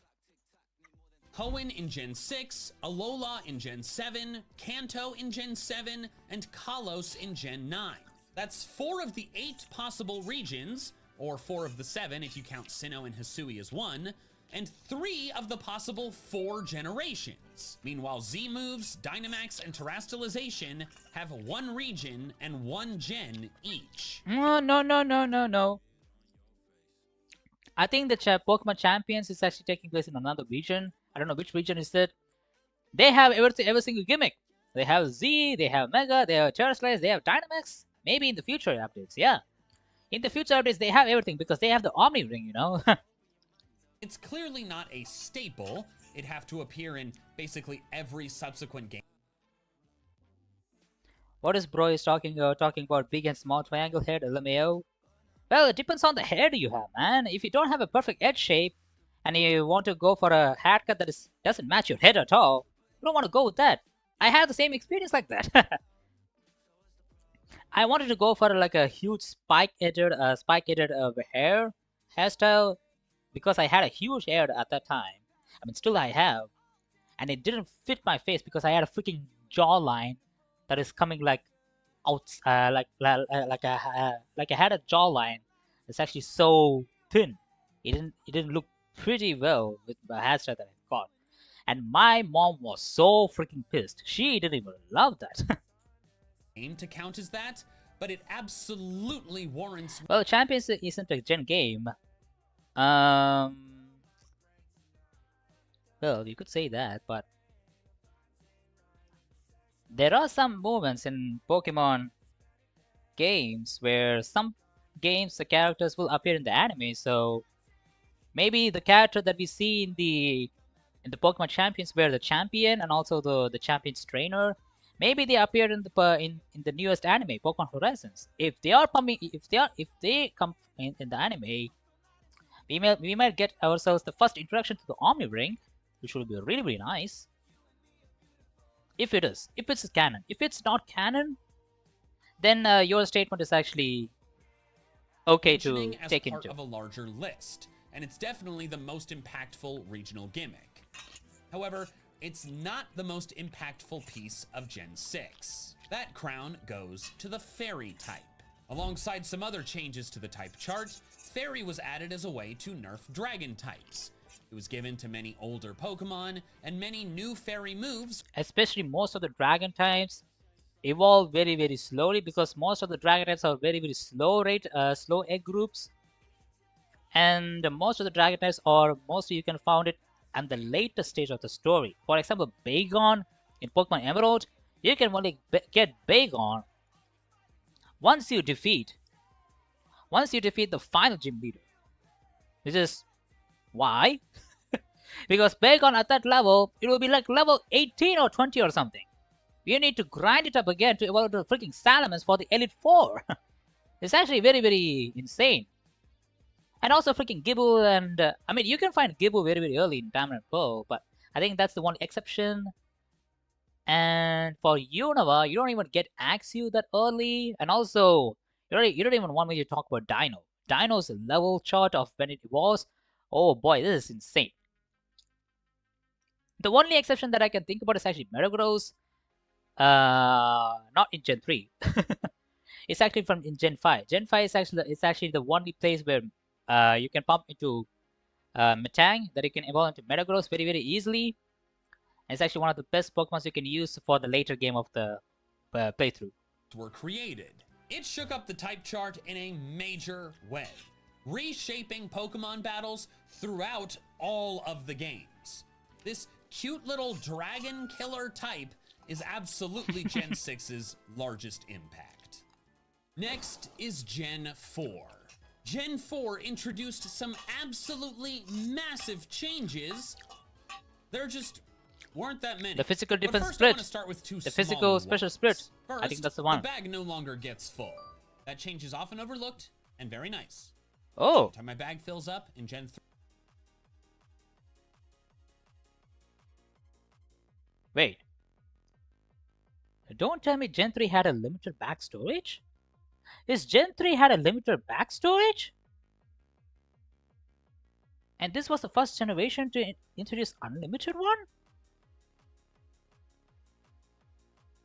3, I get personally Okay. offended. Second is the Masuda method for boosting shiny ons while breeding. Notable, but the vast majority of players have never used it. But now for the two big ones. First, the Wi-Fi connection. Today, internet connectivity for battling and trading is a given, but that didn't exist until Diamond and Pearl, the first Pokemon games that let you trade or battle with someone that wasn't in the same room. At least if your router had the right security settings. Mine didn't, and I was 12, so I wasn't allowed to change that. So I missed out on a lot of the Wi-Fi fun of Gen 4. But most importantly, in my opinion... Talking about Indian gamers, back in the day when I had DS and had a freaking blast, you know what I mean. Was the physical special split. Let me just put the paste and I'll be back in a second. Used the attacker's physical or special attack depended on the type of the move. All water moves were special, and all rock moves were physical, etc. Gen 4 changed that. From Diamond and Pearl onwards, moves are denoted physical, special, or status individually. So Thunder Punch can be physical, while Thunderbolt remains special. This totally overhauled every battle in the game. Formerly special type Pokemon with high attack, like Kingler, could finally use strong stab moves. Same for the inverse. And while there were some downsides, like Leaf Blade no longer making sense on Sceptile, this was overall a positive change that deepened the battle system and allowed more Pokemon to be used more flexibly. And then, that's it for Gen 4. Okay, we will continue on reading the Fangame story once we complete the video, yeah? But they are super big ones, so that's why it's up here. We've reached the podium. And if you've enjoyed this video so far, you'll enjoy my other ones too. No self-promotion right here. It was a sneaky big deal. Generation 7. Now, oh, Gen 7. Oh, Gen 7 getting some love. I really love that. Oh, fish. Okay, I had a sketch right here that has been fallen down from the shelf. Unlike Gen 6 with the fairy type or Gen 4 with the physical special split, Gen 7 did not introduce any lasting changes to the battle system. But Pokemon is more than just battling.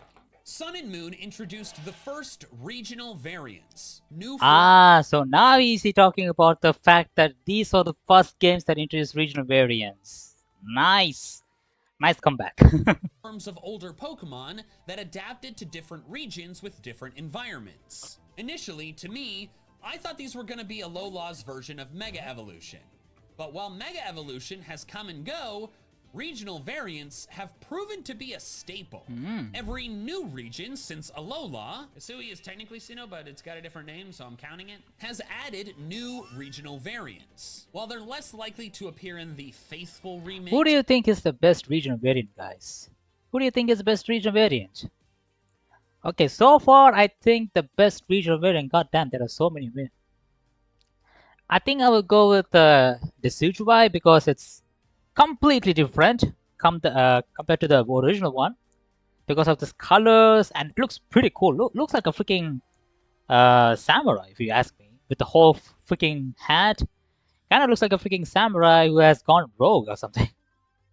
Since they weren't there in the originals, and they might appear in Legends, might not, we should expect them in every totally new region.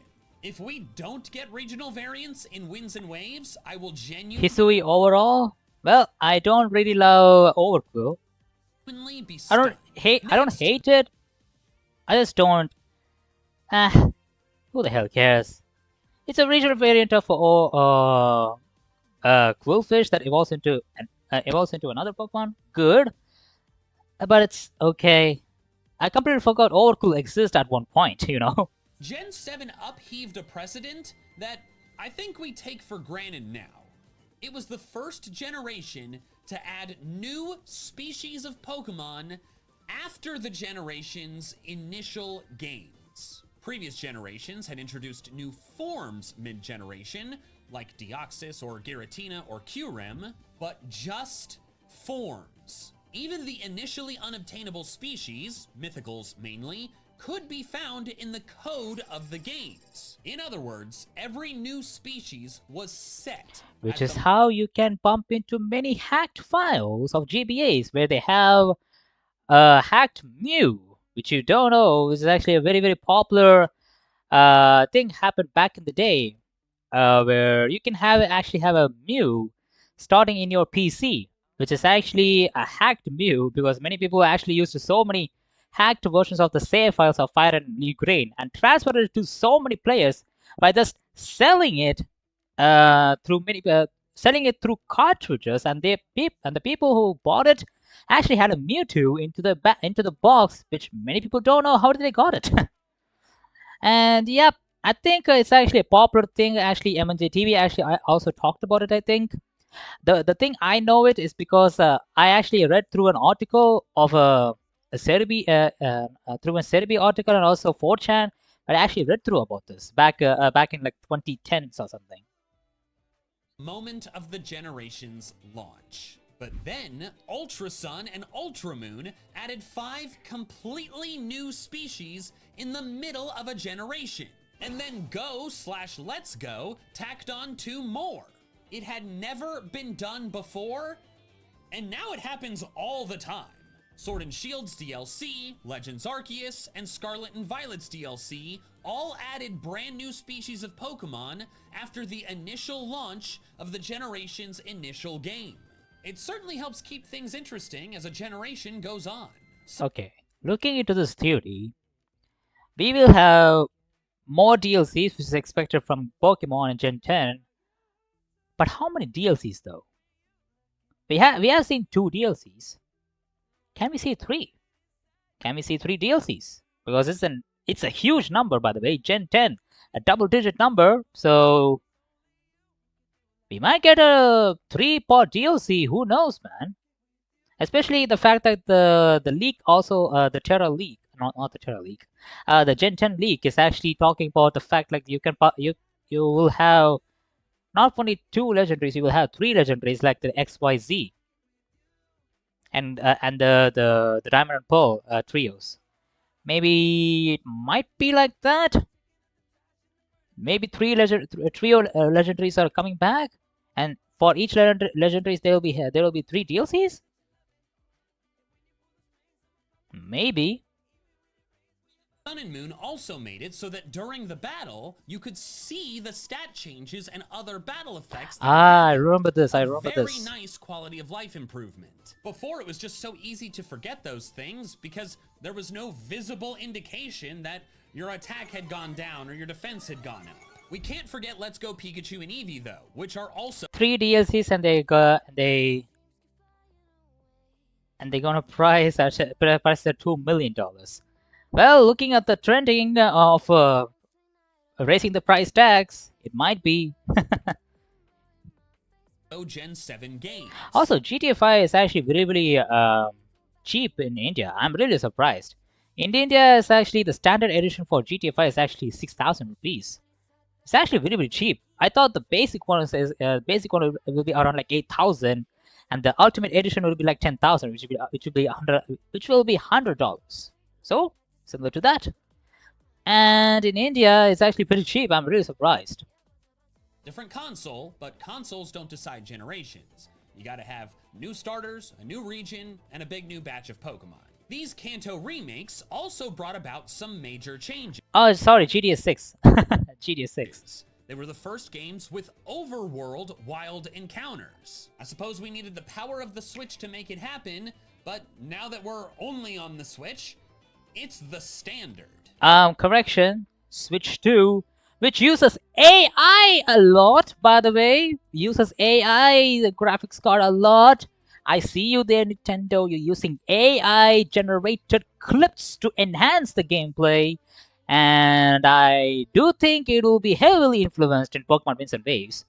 Especially for the fact you will see overworld Pokemon roaming around, moving smoothly in 60 frames per second. Every single game afterward has included overworld encounters, either partially or exclusively. Even BDSP, since it has them. So you're gonna send me a copy of GTA 6, right? Well, first of all, if for some reason I'll give you GTA 6, it won't even play in your country. Because if you purchase GTA 6 in India, it only works in India because they have the serialized key that will only be accessible in India, because PlayStation is a huge guy who doesn't allow sharing players the games, because they now own the games instead of sharing the policy of you, the players, sharing the games to others.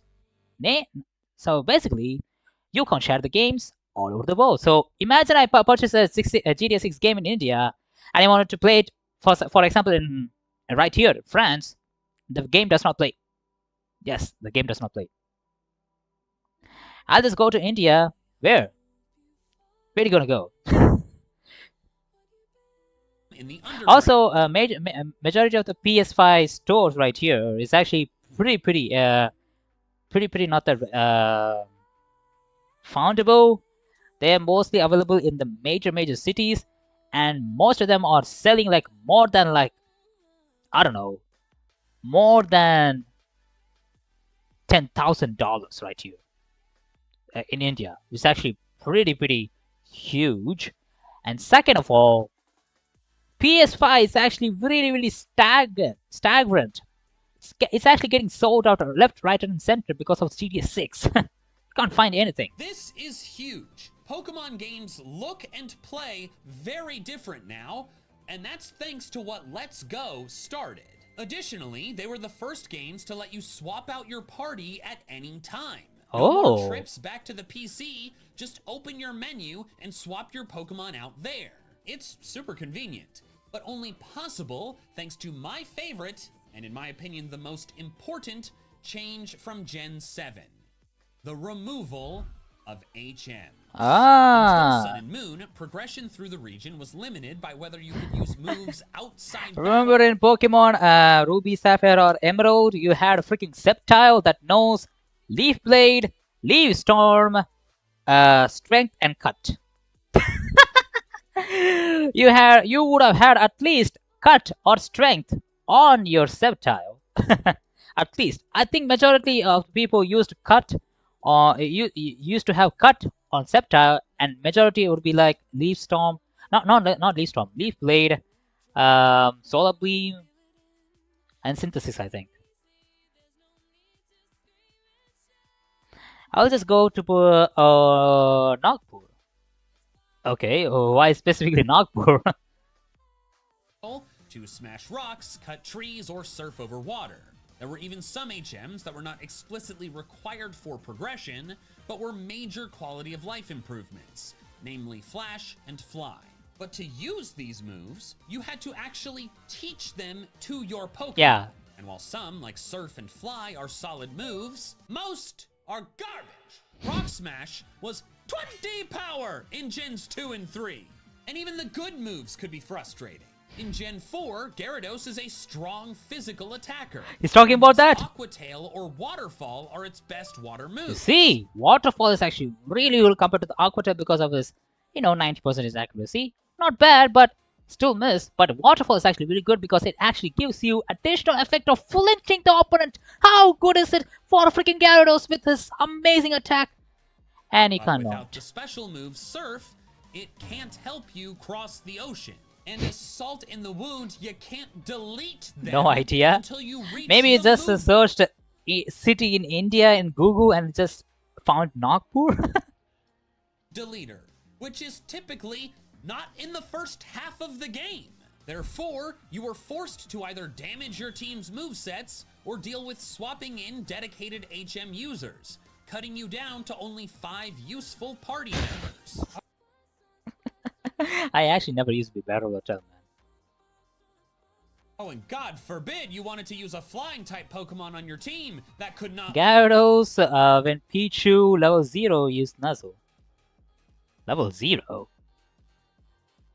Are you drunk, bot dude, or something? Learn Fly. Are you drunk? Just, you don't get to fast travel. Forget about it. Sun and Moon, blessedly, were the first to get rid of this, introducing Poke Ride, the ability to summon special ride Pokemon to use to navigate the world. And I remember the time that I used Tauros to crush the borders all over it and just dashing all over the place, pumping into people like head straight with the dashing Tauros. while the methods have changed. I don't drink. Alright. Changed over the years, from secret techniques to bikes or flying That's love to taxis, know. to a Poketchap to legendary friends. No game since has forced you to change your Pokemon's moves to travel around. HMs are well and truly dead. Good. And I dance on their graves. Gen 7 started this better era, and it's one I'm very grateful to be in. I put Gen 7 over Gen 4 and 6 because whenever I go back to play older games, I'll notice the lack of a fairy type or the lack of a physical special split, but their absence never makes me angry. Whereas whenever I have to teach a Pokemon frickin' cut, I'd get very pissed off. HMs suck, and the generation that killed them, among doing a lot of Responsible boy here. Okay. I see. I see what he did here. I see what he did with the removing the E and separating it and putting it in another chat. other impactful things, deserves its spot this high on the list. All right. But now, the final two generations. Okay, the final two generations.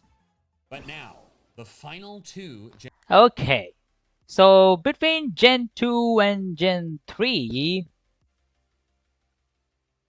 obviously he's gonna go with Gen 2, I think, the first one. Mainly because it introduced the shiny Pokemons. And I think in Gen 2, what is the other things? I only know Gen 2 only introduced shiny Pokemon. I don't know what are the other things. Maybe it's the only thing. Maybe it's the only thing Gen 2 introduced? Oh, no. Pokemon Crystal also the first game where they introduced moving sprites for Pokemon. You know, when Pokemon pops out of the Pokeball, at least like 2 to 3 seconds, the Pokemon just moves around and then just becomes static. I think this was the first game to do that, I think. Like mobile Pokemon. Okay, that's 2. Maybe other thing. Okay, I can't think of anything about Gen 2. Okay, Gen 2 is actually. I think it's actually his first. I think it's actually the first. I think. Maybe there's something. I think something that I don't know. And Gen 3 is actually. You can talk about so many things about Gen 3 because Gen 3 is maybe it's the first game that introduced good HUD. Maybe introduced the best HUD, and also it's the first game that is actually in color. So that is a major plus. And secondly, it's the last and final game. It is the last and final game that has a 60 frames per second. After Gen 4 came. Man, I don't think. I mean, Gen 3 is actually one of the influential things for the later generations in terms of battling.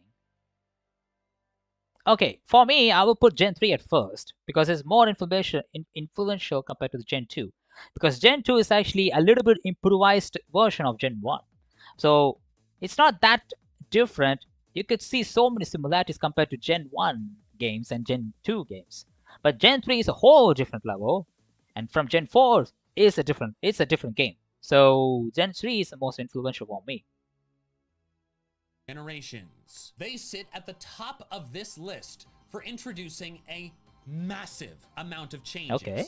So many that we take them for granted today. But while one of them has a stunningly long list, the others is just very impressively long.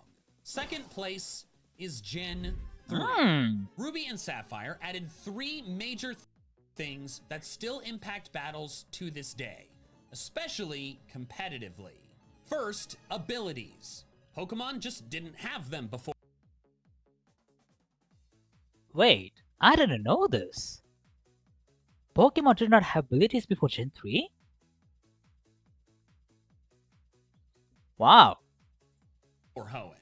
But from that point on, Intimidate could cut the enemy attack, Levitate could offer a ground immunity, and Truant could keep slacking from ever being practical.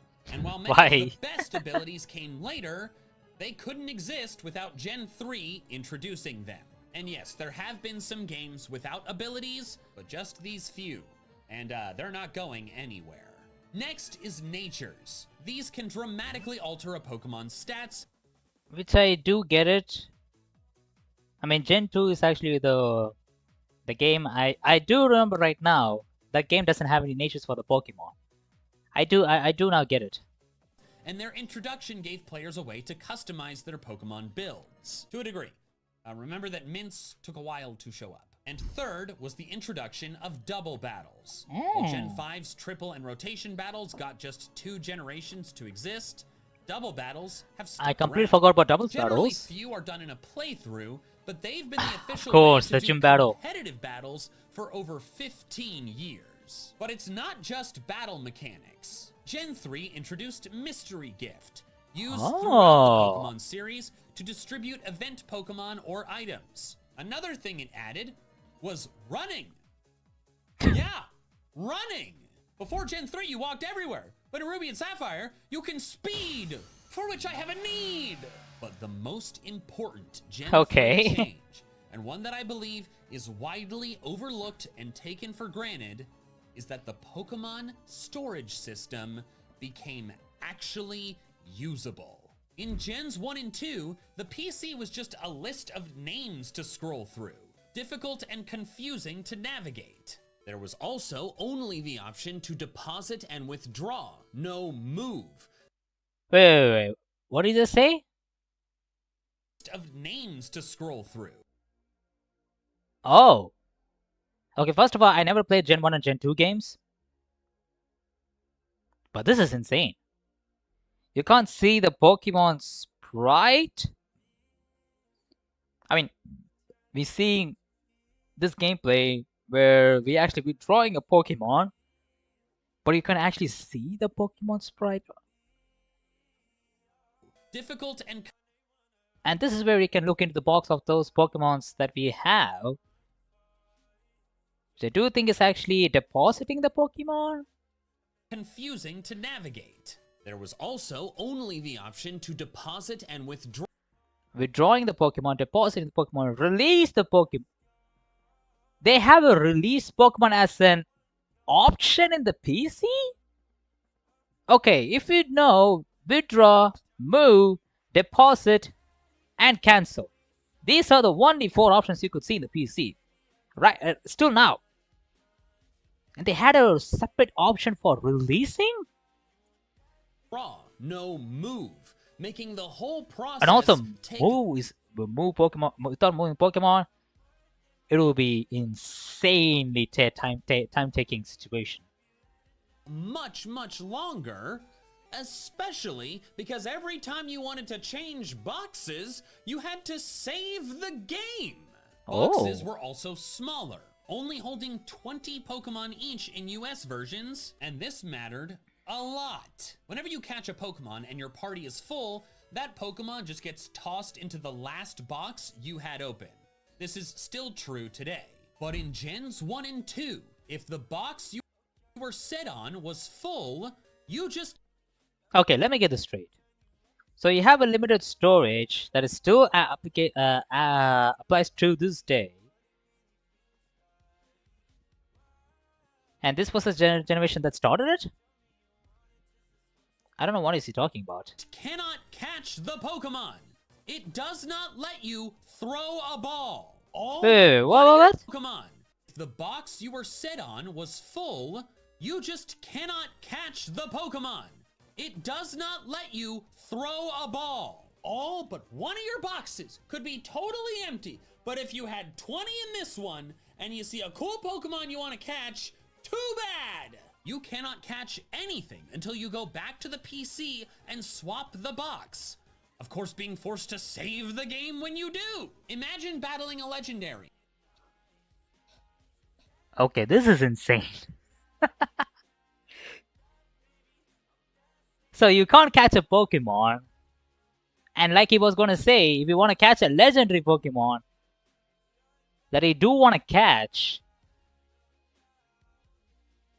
but imagine you opened last opened a PC box that is full, and you can't catch the Pokemon just because you the last opened box is full. Man, I can't still fathom the fact that this actually existed. And you forgot to save before. Or you're in Gen 2 and you find a random shiny, which you could not have possibly saved before. And then you just can't catch those very important Pokemon because you happened to have a full box left open. There's so much more room in there, and it just won't use it. Luckily, in today's games, whenever you have a open PC box, like for example, box 1 is full of like 30 Pokemons, and you still and your last open box was actually box 1, and you actually can catch a Pokemon, and the card Pokemon actually gets automatically drafted to box 2 since box 1 is opened, and you could see a text box saying box 1 is now full with Pokemon. This ... Pokemon will be get transferred to box 2. It gets automatically transferred to the next box, which is not empty at all. So that is a major improvement. Wow. Played Gen 1 and Gen 2 exactly one time each when they came out on the Virtual Console, and I never go back to play, partially because their remakes are just generally a better experience, but also because I never want to deal with that stupid freaking PC. But then came Ruby and Sapphire, which just completely fixed this. The interface was made beautiful and intuitive, showing all at once an entire box. Look at this. Instantly recognizable million times better, especially with the freaking colors. Small Pokemon icons specific to the species that you can organize to your liking. Rayquaza's chibi version of this one is actually one of the funniest one. Look at this. It looks very, very scary. It looks very intimidating dragon, like, oh, I'm a scary dragon. Look at that. And look at the freaking chibi version, the freaking box. If the box you left specific to the species, look at that. He looks like a freaking snake. You can organize to he looks like a freaking green viper, man. You know the green vipers, even the green vipers in real life, actually have a really, really cool slithery vibe with a really, really cool yellow eye. This is the chibi version of it. liking. And if the box you left it hovering on is full and you catch a Pokemon, then it just puts that Pokemon into the next one. It's such a perfect design that while certain pieces have changed, the core of the Pokemon storage system has remained the same still to this day. Still to this day. 2002. Wow. But now, by process of elimination, you know that Gen 2 is the most impactful generation. Okay, something crazy got introduced in Gen 2, which I don't really know. I only know is this innovation introduced shiny Pokemons. This may not surprise you. After all, it came right after Gen 1, so it was a very low bar to raise. It's goated, yep. Box is actually goated. Mechanically speaking. But what might surprise you is just how many things were added that you may not have even realized came from Gen 2. Tell me. Tell me. There are so many that I'm going to try to keep my discussion of each quite brief. Breeding was introduced to get more Pokemon that may not appear in the wild, like more starters. Okay. Many new evolutions and pre-evolutions of old Pokemon were created. Oh yes, okay. A trend that occurs in many later games. Shiny Pokemon could appear. This is the only thing I know. An entire community of people that seek them. The bag was organized into different categories, not just one pile of randomness. Oh. Friendship was introduced. So each categories of Pokeballs, items, registered items, and key items get, I mean, registered and key are the same things. And what are the other things?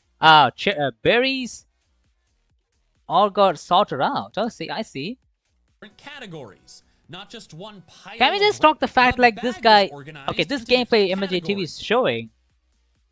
Why the hell this guy has 23 Master Balls?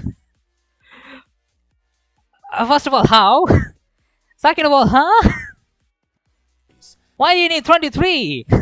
The game doesn't have no legendaries or something.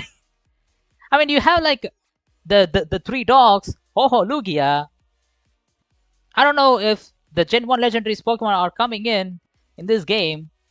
Why have 23 Master Balls? Master Not Balls. just one pile of randomness. Friendship was introduced for evolution, later merging with affection. Ah. The day and night cycle was created, which is present. Oh, I completely forgot about this. I completely forgot about Espeon Umbreon. It's a day and night evolution. And I completely forgot this got introduced in these games as well. Umbreon and Espeon can evolve only a day and night cycle. I completely forgot about that. In all subsequent games, other than Gen 3. Weirdly, they added held items. Held items! Oh! Those things that dramatically impact Pokemon I thought Gen 3 introduced it. That was Gen 2! And held items included berries. Berries were overhauled in Gen 3 to give them the names and appearances that we know today, like Pecha or Lepa berries, but Gen 2 started them with 10 different Priozzy Cure Berry, Mint Berry, Cure Berry, Ice Berry. Why is... okay, I get it. Cures the burn. If you want to cure the burn, use ice. If you want to cure the frostbite, use the burn berry. Okay. Mystery Berry, reduces 5 PP, which is the Lepa Berry, I think. Berry, which is the Autumn Berry. Bitter Berry, cures confusion, which I do think is... what is that? Pineapple Berry? Okay, I think it's Pineapple Berry, I think. Miracle Berry, cures any non-volatile status and confusion. So I do think it's eventually got into Lumberries. Gold Berry, this was 30 HP, which I do think it evolved to Citrus Berry, I think. berries, all of which were pretty much just renamed later. Gen 2 also introduced weather. You might have thought Gen 3 added weather. Yeah, me too. Like, of course, Cast Form, Groudon, Kyogre, the Weather Institute.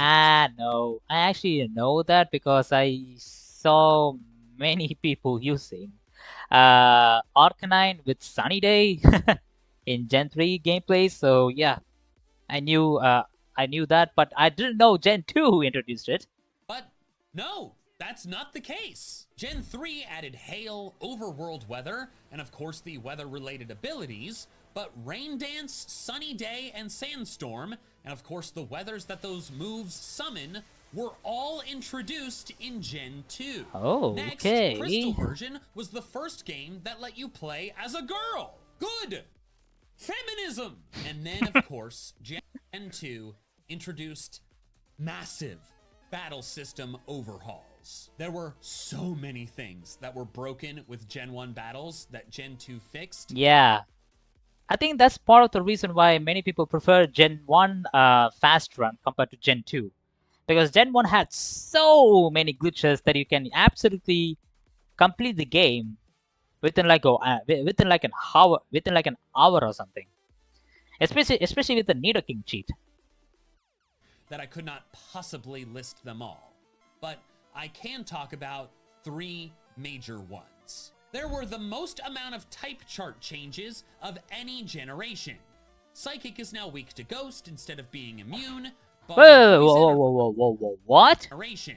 Psychic is now weak to Ghost instead of being immune. I didn't know this. In Gen 1, Ghost was immune to Psychic? Oh. Bug and Poison are no longer strong against each other. Fire now resists Ice. And maybe there are some others that I missed. Next and bigger, though, was Dark and Steel. 2 brand new types that dramatically changed battles. Which again, I completely forgot Dark and Steel got introduced in Gen 2. Psychic types and allowed for dozens of Pokemon designs that wouldn't have a good type fit without them. And finally, the Special Split. Not the physical Special Split, which dealt with moves, but the Special Split that dealt with stats. In Gen 1, Special Attack and Special Defense were one stat, Special, used to simultaneously calculate both offense and defense. This was insane. Yeah, that's pretty Why confusing. like, physical, attack, and defense were always separate. Why did they lump special together? Yeah, Despite that in that's Gen 1, confusing. strong offensive special Pokemon Maybe because there was a bit of storage bit issue. Because, you know, back in those days, even when Mario, before when Mario had a level where it can go inside the underground, right? When Mario got first released, there was no underground levels because they ran out of bit storages. So maybe it's this issue right here. Maybe instead of adding another stat based level, maybe they're just mixed with one another just to save some space. I don't know. were also very hard to kill. Yet another reason Psychic was so OP. Gen Yeah, 2 it was so OP in logically Gen made them 1. separate stats, creating a more balanced battling experience from that day forward. And there might still be other things that I missed. Gen 2's quantity of improvements and changes is unmatched. And considering how many of them are crucial and central to how all of the subsequent Pokemon games work, there is absolutely no debate. Gen 2 is the most impactful generation. After Gen 1. Thanks so much for watching. All right, good video. I didn't know some of the things about these generations got introduced these things. Okay. Okay, so that was an amazing video. Why don't we just hop on into the Fangame story reading. Let me just get my amazing glasses for this one. I do think I'm just gonna go with these glasses. There we go. Matching glasses with the shirt, baby. Actually, I completely forgot to get myself the cover right over here. There we go. Let's start some. I think I'm just gonna finish this whole within this stream. Oh, I mean we can continue it. To be continued. I still can't fathom the fact that he still has some chromatic errors. I mean, I get it. It's got it like 9 months ago, and he still can't look into the fact like you can. I mean, you can look into the. If he had Grammarly, it would be much helpful if he had Grammarly. Okay, continuing on the fact, we will look into the story of Pokemon Diamond and Pearl Eclipse. So, in the last thing that I read about is actually Gym Challenge Part 1, which is actually the third gym leader, which we actually defeated, and we're escaping from the Black Galactic Grunts. So we are starting from here. You and the rest of your party are now surrounded by the Black Galactic Grunts, led by Commander Mars. Mars says that you and the others have been causing trouble for the organization and by following their plans, and thus will be taken to their custody in the organization's personal prison for all this. Sweet. Nibiru tells her that won't happen, but Mars recognizing them, tells them that for helping you and betraying the organization, they will brought forth to the leader. Yes, Nibiru actually used to be working for Team Galactic to find her mother, I think, if I do remember correctly. And that's what the whole conversation is all about. Nibiru realizes their cover. Okay, do you guys want me to zoom this? I think it's better that I actually zoom this. There we go. Yep. Let me just actually close this. Oh no! I actually close this. I actually accidentally close this. I'm sorry. I thought I can close the chat on the right hand side, on the right side.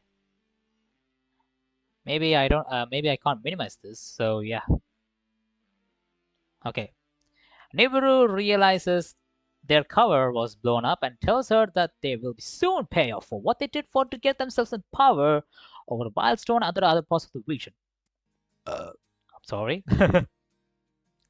Mars coughs and telling them that they are doing is for the regions and saying that their technology will shape the region and world into an utopia, which everybody turning into an emo cyberpunk-esque cyberpunks. But what if the peoples that are opposed to these ideals, they might be snuffed out? And with you and the others are being taken us to prison, Phobos and Deimos look at Mars with a shock and disgust. Mars looks back at them with a second feeling regret but shakes out. Nibiru isn't taken out of the main Black Galactic headquarters, located at the tallest hill in Milestone. Maybe it would be much better if the Black Galactic HQ was at the origin, Mount Origin. You know, kind of makes sense, you know. It was a sinister futuristic building with spikes on. Really, that's how you... Okay. Futuristic building description, okay. Why the hell the futuristic building needs spikes? And why the hell and satellites radiating dark energy? Okay, I see this vision right here. You want to showcase this futuristic building. Kinda feels like a vampire building. Kinda is like a freaking a bad guy staying area, like a Disney version. But I expect a huge description compared to like this. In the heart of the HQ, Nibiru comes face to face with the... what the hell is happening to my eye? Something just came into my eye.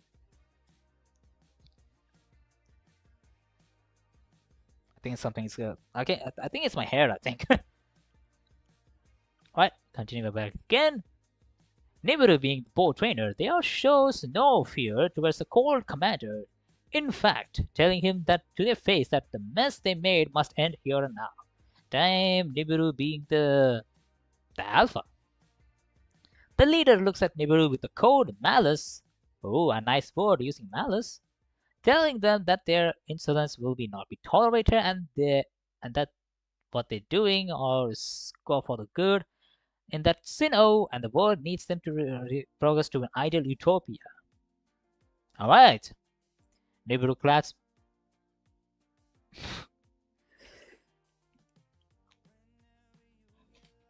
Okay. I don't like the fact that you are using like a modern day Gen Z kind of like a terms to write some stories like these, but I mean, claps back, seriously. What are we reading? Like a freaking like a 10-year-old fan game story or something? But I think you can. I think you have time to, you know, revamp this again. I'm sorry if I'm doing. I'm sorry telling some harsh things to you, but it's for the good, you know. I really love the concept so far. That's why I'm telling all these harsh things to you. But Topaz, I know you will watch the stream. Maybe not. Maybe not today. Maybe tomorrow. I think. So yeah. Claps back at them, saying that they will not be falling for the lie. And they know that they are behind not only creation of the shadow Pokemon, but also cruel experiments, making the followers replace what parts of themselves with machines, pointing to the mindless grunts with the brain implant. The leader just coughs out, saying that natural humans. Natural humans? Okay, so we are taking a fact like humans, or we are separating humans as robot humans and natural humans. I mean, what is natural humans? Firstly, constructive criticism. True about dude. If you don't have any constructive criticisms, it won't be considered as a criticism. It will be considered as a freaking a throwback giveaway of just a freaking critique. They will just look at it as a critic and just throws it away. We need a freaking criticism. And what is this freaking term of being natural humans? You could have just referred as humans. Like humans are flawed and inferior being filled with emotions and weakness, which is canonically many stories. Even in the recently released like what is the Steven Spielberg what is the movie called? Obsession Day or something? Okay, not Obsession Day. Disclosure Day. Yeah, even in the Disclosure Day, there was a phrase I think where in the trailer actually told like humans are very weak-minded. I think that's the only phrase. Yeah, even it's a very universal term that humans are flawed. That's why we are here to control. It's a very villainous theme to speak. And it actually kind of works. I love that. But the implementation that he was telling, it's natural humans are flawed, is very Not gonna say comical, it's unnecessary. The only way to fix that is as to have humans submit their minds to them and fuse with technology. Nibiru goes furious, telling that the leader that is messed up. Okay. Past participle. What is happening right here? I see so many grammatical errors in this one phrase. You're using past participle and you don't have a commas and you're having an indirect and direct sentence right here. Okay. If I want to fix this, I would just say Nibiru grows furious by telling the leader that Nibiru grows furious by telling the leader that this is all messed up. You could have by right here if you don't want to use comma and just have a quotation in between. If you want to mix indirect and direct sentences. And they will not stop by Team Black Galactic achieve their goals, and that's where the others will stop them in the track. Shonen moment. I mean, literally, it's a shonen moment right now. Yes. The leader gets cocky. I see, and tells them that if they mean the people who defeated the Neo Lobo, okay, then they are able to throw in their high security prison with no hopes of escaping. Okay, a bargain for a bargain. I see that. Okay, why the hell I'm burping so much, man? I think I'm just gonna take a little bit of a sip of water because it's actually boiling inside where I'm staying right now. Because even though I have shut off the window, the air just keeps coming in. The freaking hot breeze that happened that still is flowing outside, actually coming inside. Even though I closed the window, there's actually like a ventilator on the top of the window that I can't close it at all.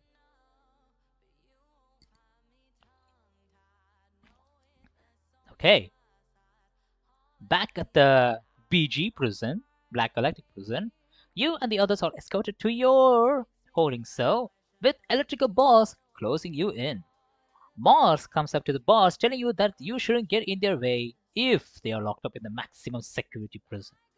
Your main rival yells at her that this isn't far from with Mars replying that the life is not fair and you and a pod should have thought twice before coming and following the organization operations.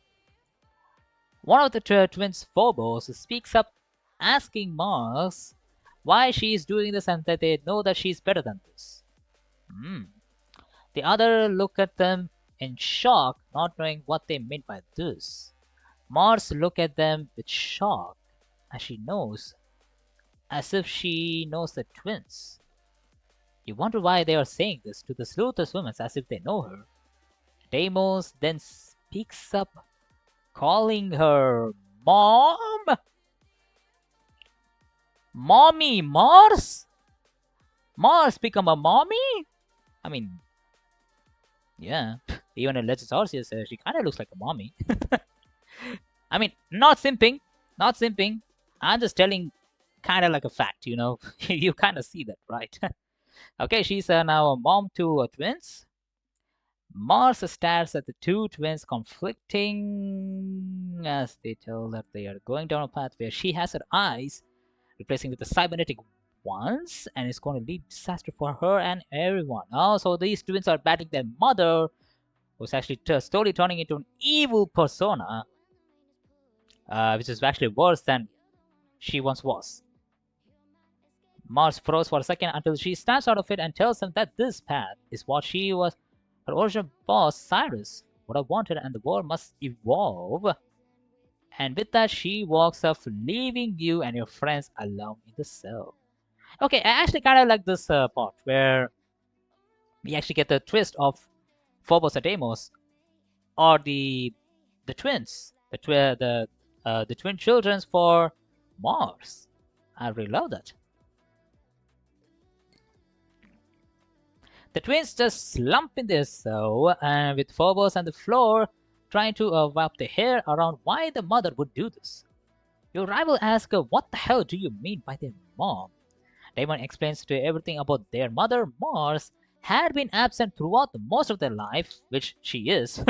She should be because she was working to Team Galactic for the whole freaking story. More dedicated to the whole organization, who is just hurting anyone. In fact, she is so devoted that she gave up her eyes for cybernetic ones because her leader said so. Okay. Your two rivals, Alice and Isaac, replied that the organization messed up and they wish it didn't emerge. Walker tells them that the powerful people like Team Black Galactic always linger, even if they are defeated for generations, have a threshold over Sinnoh as a major powered-by company. Oh, so this is actually a recall to, yeah, your main rival mentions that they had heard about how they dated back to Hisui times, being a clan that settled in the region long ago. Yep, call back to the Hisui times. For a while, they were on good terms, but tensions grew between the United Diamond Pearl clans, and the Galaxy Core was under another leader. Walkner then tells everyone that even if Diamond Galactics was a powerful organization, they still can be defeated, and he then looks at you, us, says that they are the child of the trainer that defeated them once before, and they are the ones that can defeat them again. Nepotism, baby! The whole group also agrees and tells you that you can't do this. Aw, why though? We're so good.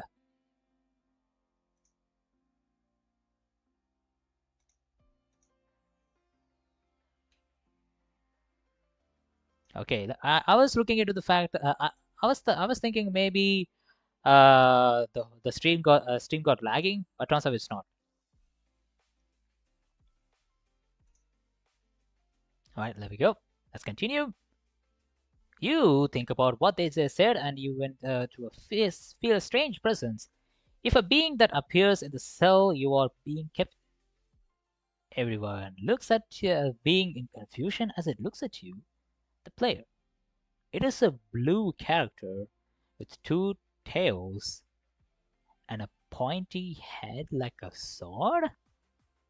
It talks to you telepathically that it will help you and your friends escape this prison. You don't know what this being is and how it's going to be escape you. Two tails, pointy head like a sword. What kind of Pokemon is this? Volkner tells you that there should be a way for free others.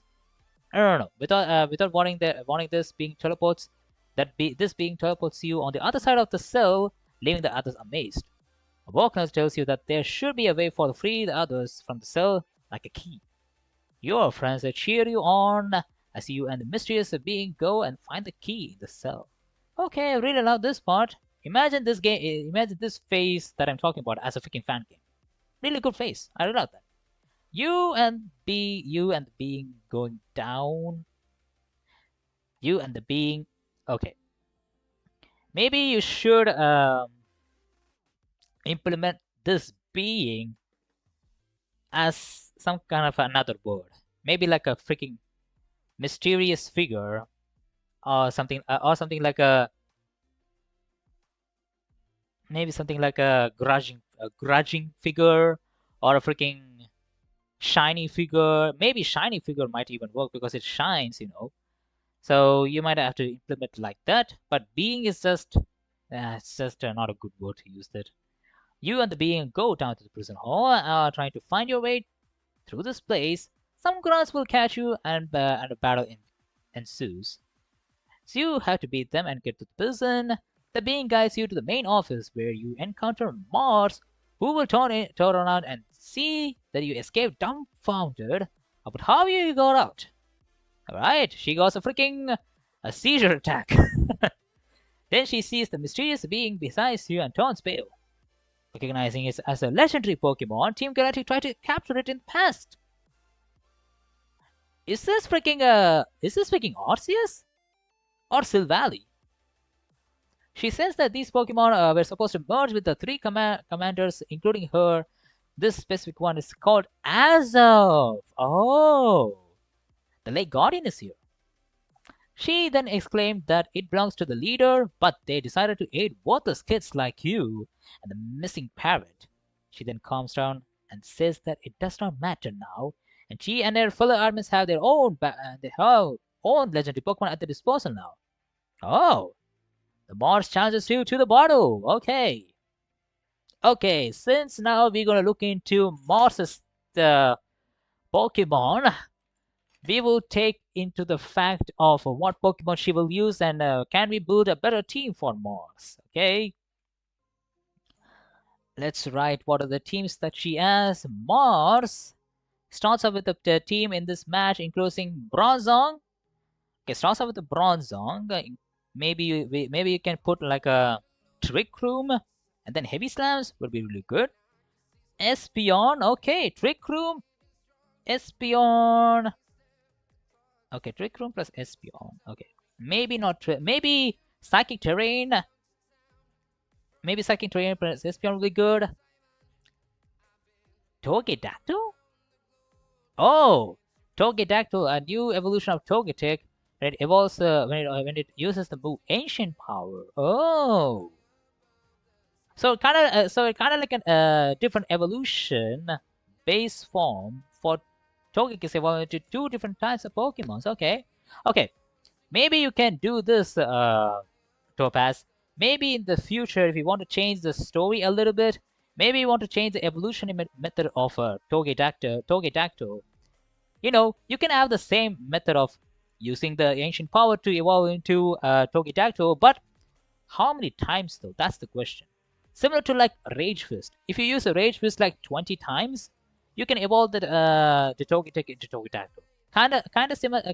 You can evolve the Primeape into an Elite by using Rage Fist 20 times. Here, you can actually use Ancient Power.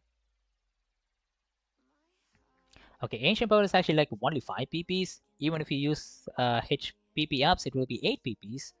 So 8 times 8 is 16. So 16 times, if you use the Ancient Power, you can evolve into Togedactyl.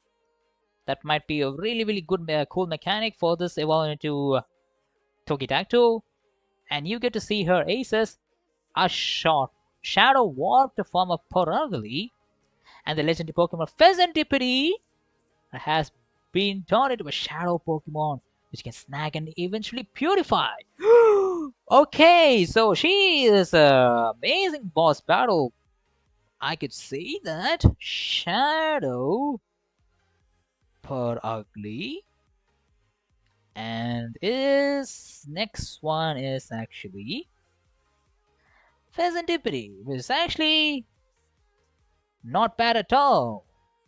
Especially if you have a Steel type Pokemon and a Poison type Pokemon. Most of these, okay, not Poison type. Maybe Steel and Rock type Pokemons. If you have mostly, you can actually do some amazing things by defeating Mars if you have Steel or Rock type Pokemons. It will be nice if you have a Mega Aggron, man. Okay. Looking at this team, I don't think you could see this because of the freaking light. Okay, Bronzong, Espeon, Porugly, Shadow Porugly, and Pheasantipede, and Togedactyl, which can get evolved from Togetic if you use 16 ancient powers. Okay, right away. I don't think for the first time I won't get rid of most of the Pokemons right here. Maybe I can change one Pokemon. Instead of Espeon, you can actually have another special attacker that is actually better than Espeon, which is actually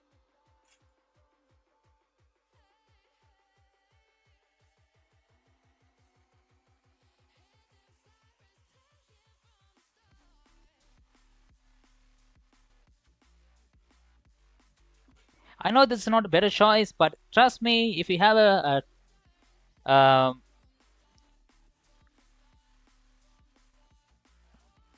no.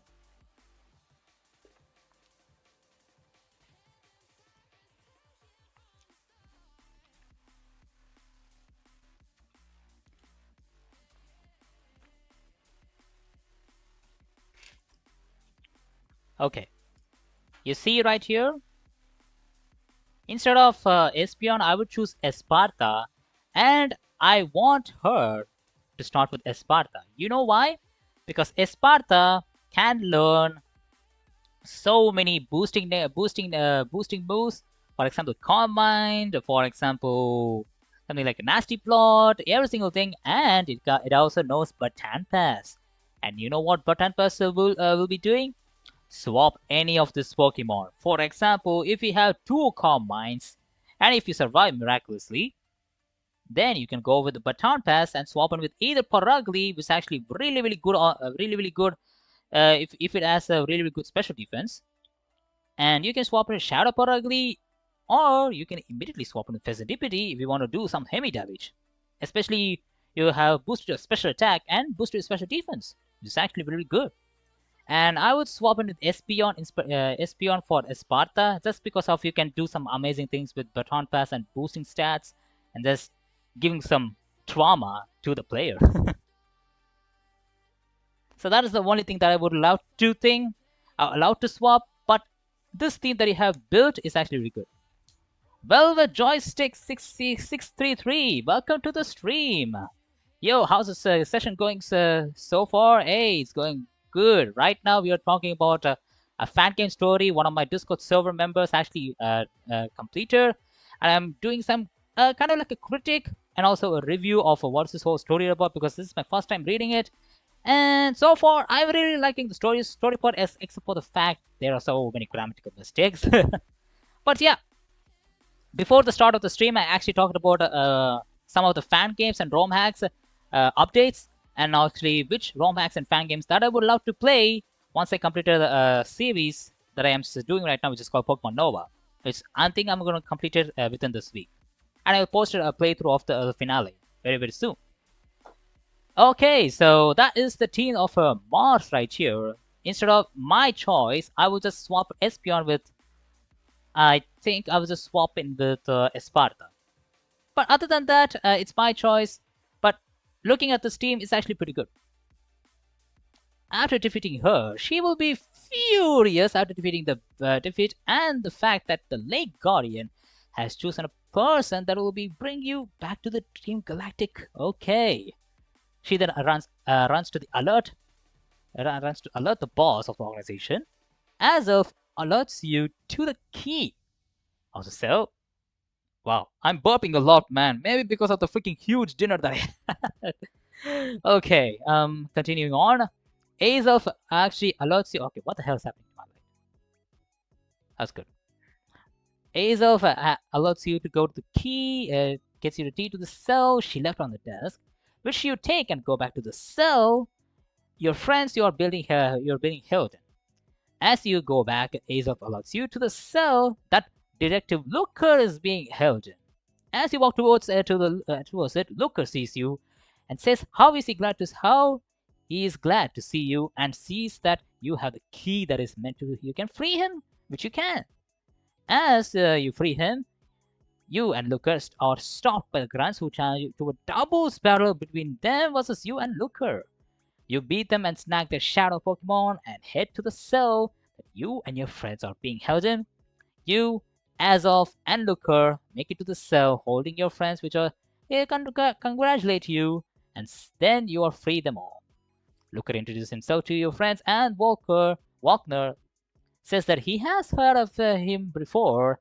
He is a mysterious agent who once aided in defeating Team Galactic once before. Really good resume Looker has, if you really ask me.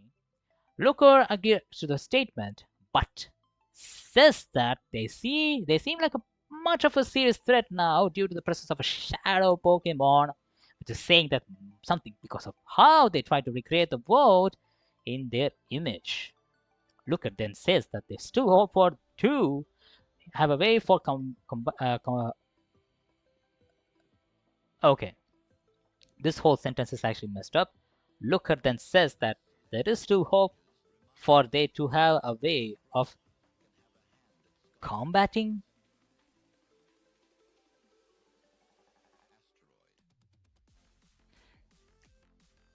There is a word called fighting back. Why are you using a term that is not used by many of the readers? Combating is a very old word. I think the last time it was used was actually during the era of Shakespeare. Why are you using combating shadow Pokemon?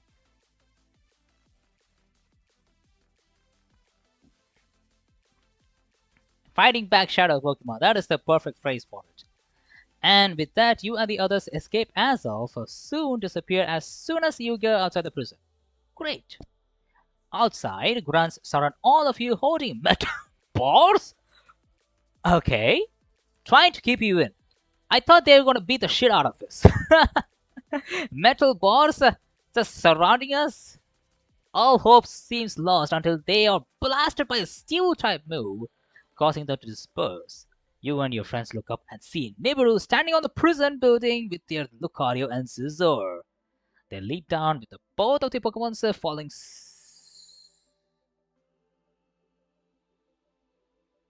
Okay.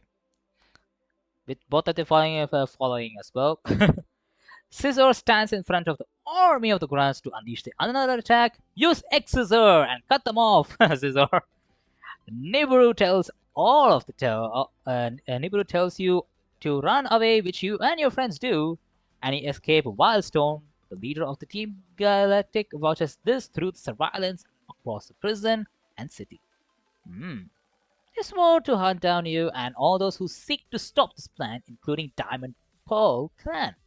Then they see this glitchy figure of Azov and clenches their fist, saying that this trainer is not worthy of being chosen by the late guardian of willpower. Oh. Okay. As soon as you and the others escape the city, all of you end up on Route 214, in which you and your main driver will tell you that now they are free and they're going back to the clan settlement. Lucar and Walker tell you that you will come back to the Jubilife while you and your friends go to the settlement. Alright, we're gonna have a meeting with Lucar and Walker. You and your rival lead you to the Valor Lake front, to the front of the settlement.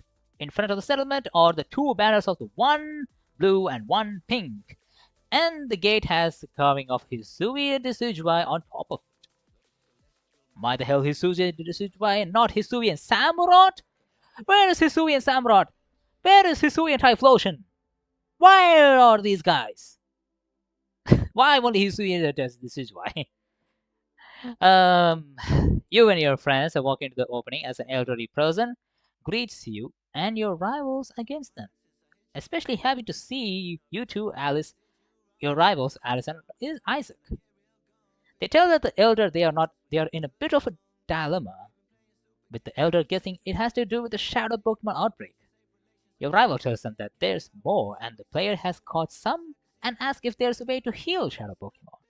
You are confused as to see what they're talking about, and your rival explains that they and the opposite rival are residents of the settlement and the elder is the grandfather. The elder tells you that if you have the shadow Pokemon, there might be a way to purify them. He then leads you to the others to a temple with 3 altars in it, and in the center a stand. Okay, very reminiscent to the Pokemon XD shadow purification area. The elder tells you that this is where they do. Excuse me, what? Excuse me, what? Excuse me, what? Exorcism ritual to purify the darkness from their hearts of people. Okay, purifying the darkness from their heart is actually universal. Pokemon also acknowledges that, but what is this exorcism ritual? Are we doing? Are we doing like a freaking Conjuring universe crossover right now? Why are we doing exorcism on this poor shadow Pokemon? Your rival says that they think one of them commune with the player, but the elder saying that this is impossible, thinking that you are a mere school kid. Rescue Squad Cop, hey, welcome to the stream, man. How are you doing? It's been a long time that I saw you. Welcome back. How are you doing? Right now, we are looking into a fan game story made by Topaz, one of our Discord members, who has actually completed as a fan game of Diamond and Pearl story, which I'm looking through the chapter 2 of it. As of appears in front of you, again to shock the elder and the rival. Your main rival points out that this is the Pokemon that helped them and others escape. The elder recognizes the being as a later guardian of valor, and it sees that you are worthy of its help. Azov then flies to the altar where it calls out summoning and the other two guardians, one pink and one yellow, both spawned in the respective altars. The line leading to the stands lines up as if they want you to place one of them in Pokemon there. This is where you can purify shadow Pokemon that you either catch in the wild or snack from the Black Galactic Grunts. You place one of the shadow Pokemon that are ready to be purified on the stand in the center, and 3 guardians combine all of their power of willpower, emotion, and knowledge to open the heart and back up again. Nice and easy. After you purify the Pokemon you have captured, for now it's time to go to the next set of gyms for the challenge. The elder bids you farewell as you and your friends head to the next gym, with him also warning the group that the Galactic Clan probably reflected them as Team Black Galactic. Pastoria! One of my favorite city because I completely forgot the lady who's running the gym. Fantana. It's Fantana, right? Fantana. She lives here, right? The road to the next gym is known for its wetlands, that's what he said, such as marshes and swamps, as well as being to the big lake. Alright? Pokemon you would encounter are Krogunk. It's actually one is good. It's going great after a recent direct. Okay. That's nice to hear, man. And also direct. Did Nintendo had a direct right now? I completely forgot. Was there a Nintendo Direct? If there was one, I would like to look into it after this chapter. On this route, you can find your Krogunk, Tadbulb, not Tadbulb, Poliwag, Inkay, and Clobbopus.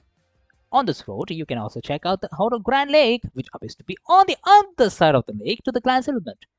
Okay, you go through a Jade Marsh known as the Great Marsh. Very great, where you can encounter more water type and swamp dwelling Pokemon. Then you finally go into Pastoria's. Make it Pastoria City. The city is also known for its Pokemon Krogunk, which often lives in the bogs of this area. But recently, bogs have been terrorized by a monster who drags people down to the depths of water and never would be seen again. Okay, now it becomes a freaking horror movie. It becomes it.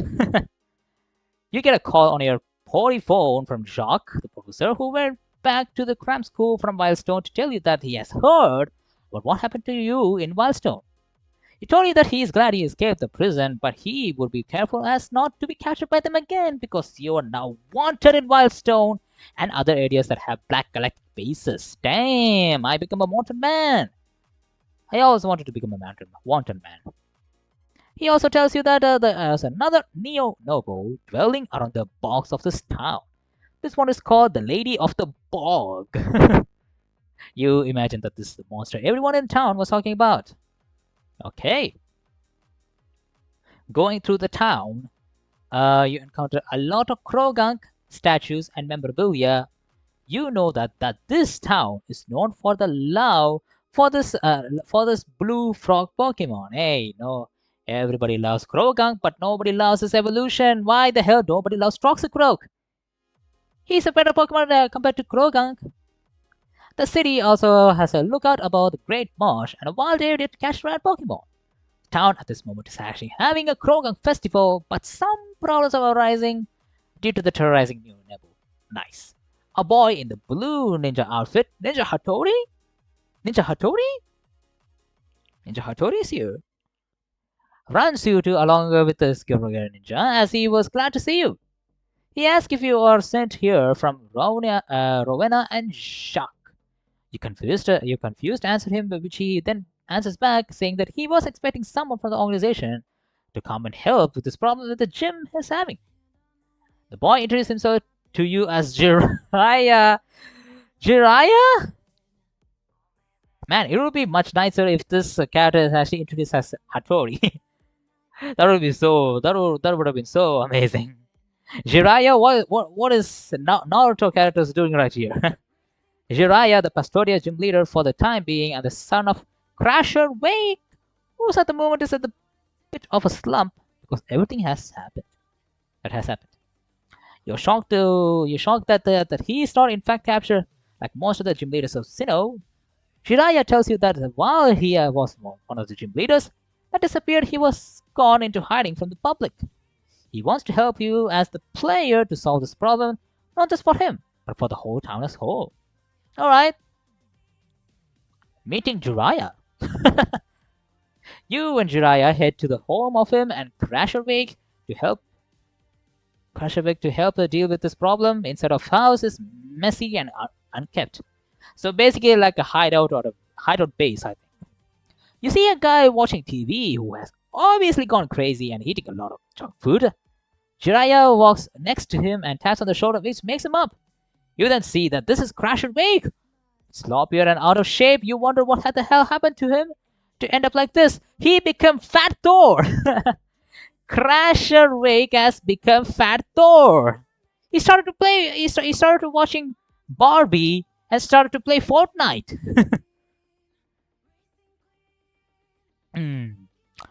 He asks his son, "Who are you?" Jiraiya tells him that this is the gym leader who was the one who is going to deal with this problem with that monster. Crasherwake then asks if he means the giant mutant Toxicroak that devastated his Pokemon. You now know that this Neo Noble is a shadow Toxicroak who has defeated Crasherwake, causing him to be shot in along with the fact that he knows that the previous gym leaders were in fact captured by the evil organization. Damn! So Crasherwake, who had one of the most amazing confidence as a freaking gym leader, got freaking destroyed, and both his battle and his confidence got broken. Okay, similar to Thor. How is Source 2 demo? So you saw the Source 2 demo gameplay that I did. Yeah, the Source 2 demo gameplay is actually going good so far. There were some kind of a little bit of glitches here and there. You could have seen that in the gameplay where I posted, which I did today. And I think there are some little bit of issues, but I think it will be very easily fixed. There are some sprite issues which I do think it can be fixed, and also some sound issues as well. Other than that, Source was actually a really cool fan game, especially the story demo. I'm really enjoying it so far. Crasher then tells you that there is no use defeating this thing, and if he wants to do a gym battle, Jiraiya is the gym leader now. Then he sits back, goes back, and gets to watching TV, watching Barbie. Jiraiya looks at this further and tells him that he has heard from his peers that you defeated various shadow Pokemon across the region, even combated this evil organization threatening to take over Sinnoh. Crasher tells Jiraiya, you can sort this out on the own, and he's done with dealing with all of this. Damn, he got retired on. He got the freaking retirement shite. Once he got defeated by the freaking Shadow Toxico. That's how he got crashed. His confidence got crashed. And then he goes out of his own, and he's done all this stuff, okay, and then he zones back to this TV and show, laughing at it. Jiraiya just sighs, telling you that it's up to you and him to deal with the problem. As you walk out the house, you meet your main rival, telling you that they have been looking for you.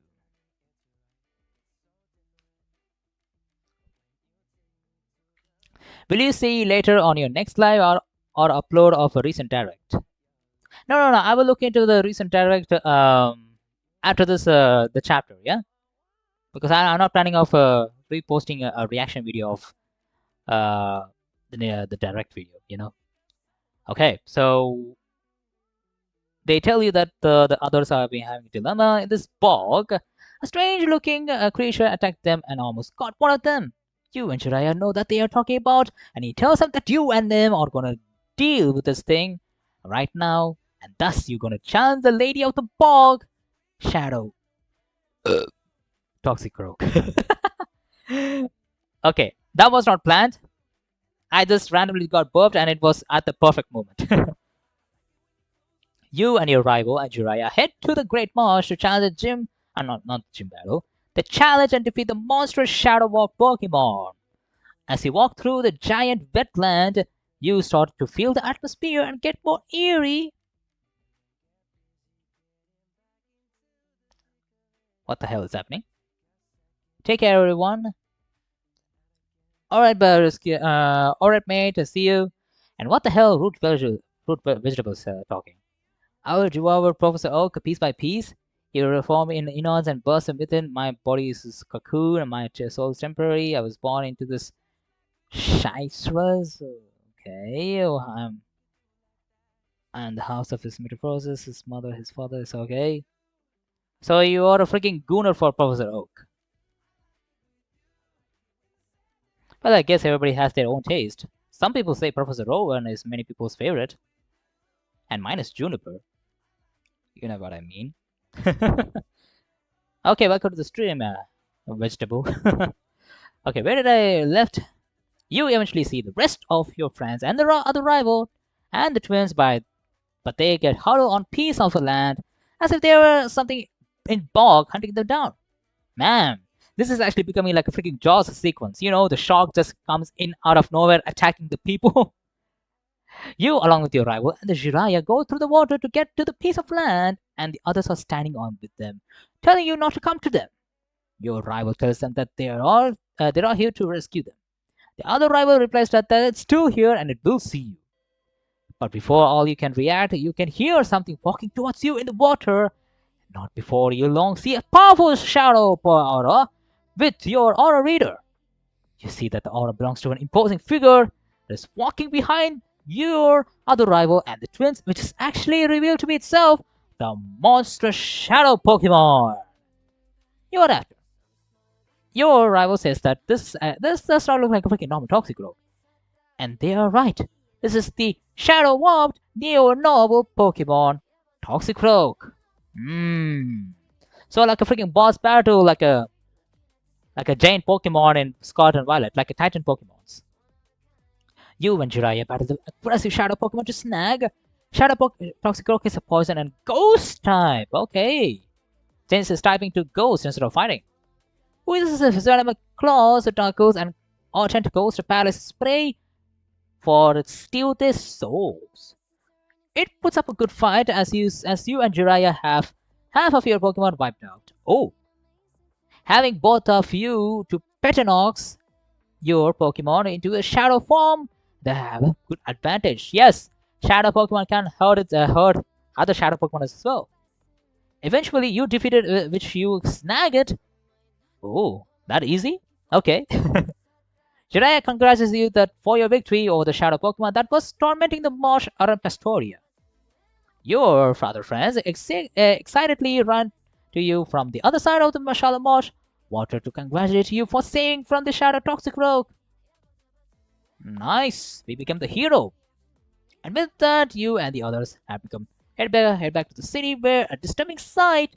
The city has been taken over by the Team Galactic France, being led by the other admin, who has an arm and leg replaced with the bulky cybernetic arms and the same old purple-haired scientist.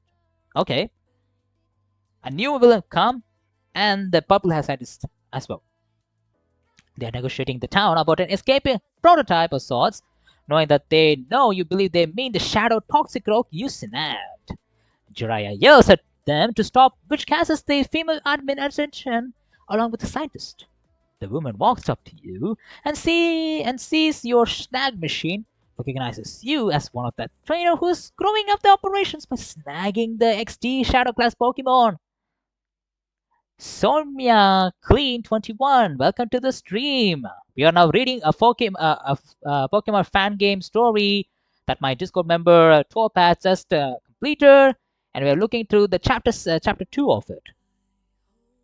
And after that, we will look into the Nintendo Direct, which, luckily enough, I don't even know it happened. I was just looking into it. If the new Nintendo Direct is actually really good. How's your stream going so far? Pretty good. I actually started the streaming by just talking about the Pokemon fan games and Pokemon ROM hacks, which I'm really excited that I would play, and also pretty excited of these projects that I'm looking for. And the next thing that I was looking into was preparing me. I also prepared some dinner during the stream, and also had a little bit of like a break with the stream, and just reacted to some MNJ TV's videos. And right now we are doing some Pokemon fan game story reading. Okay, where did I stop, by the way? Yep. Shadow. Okay. Yep. The woman introduces herself. Okay, just put this right here. Nice to hear that. Okay.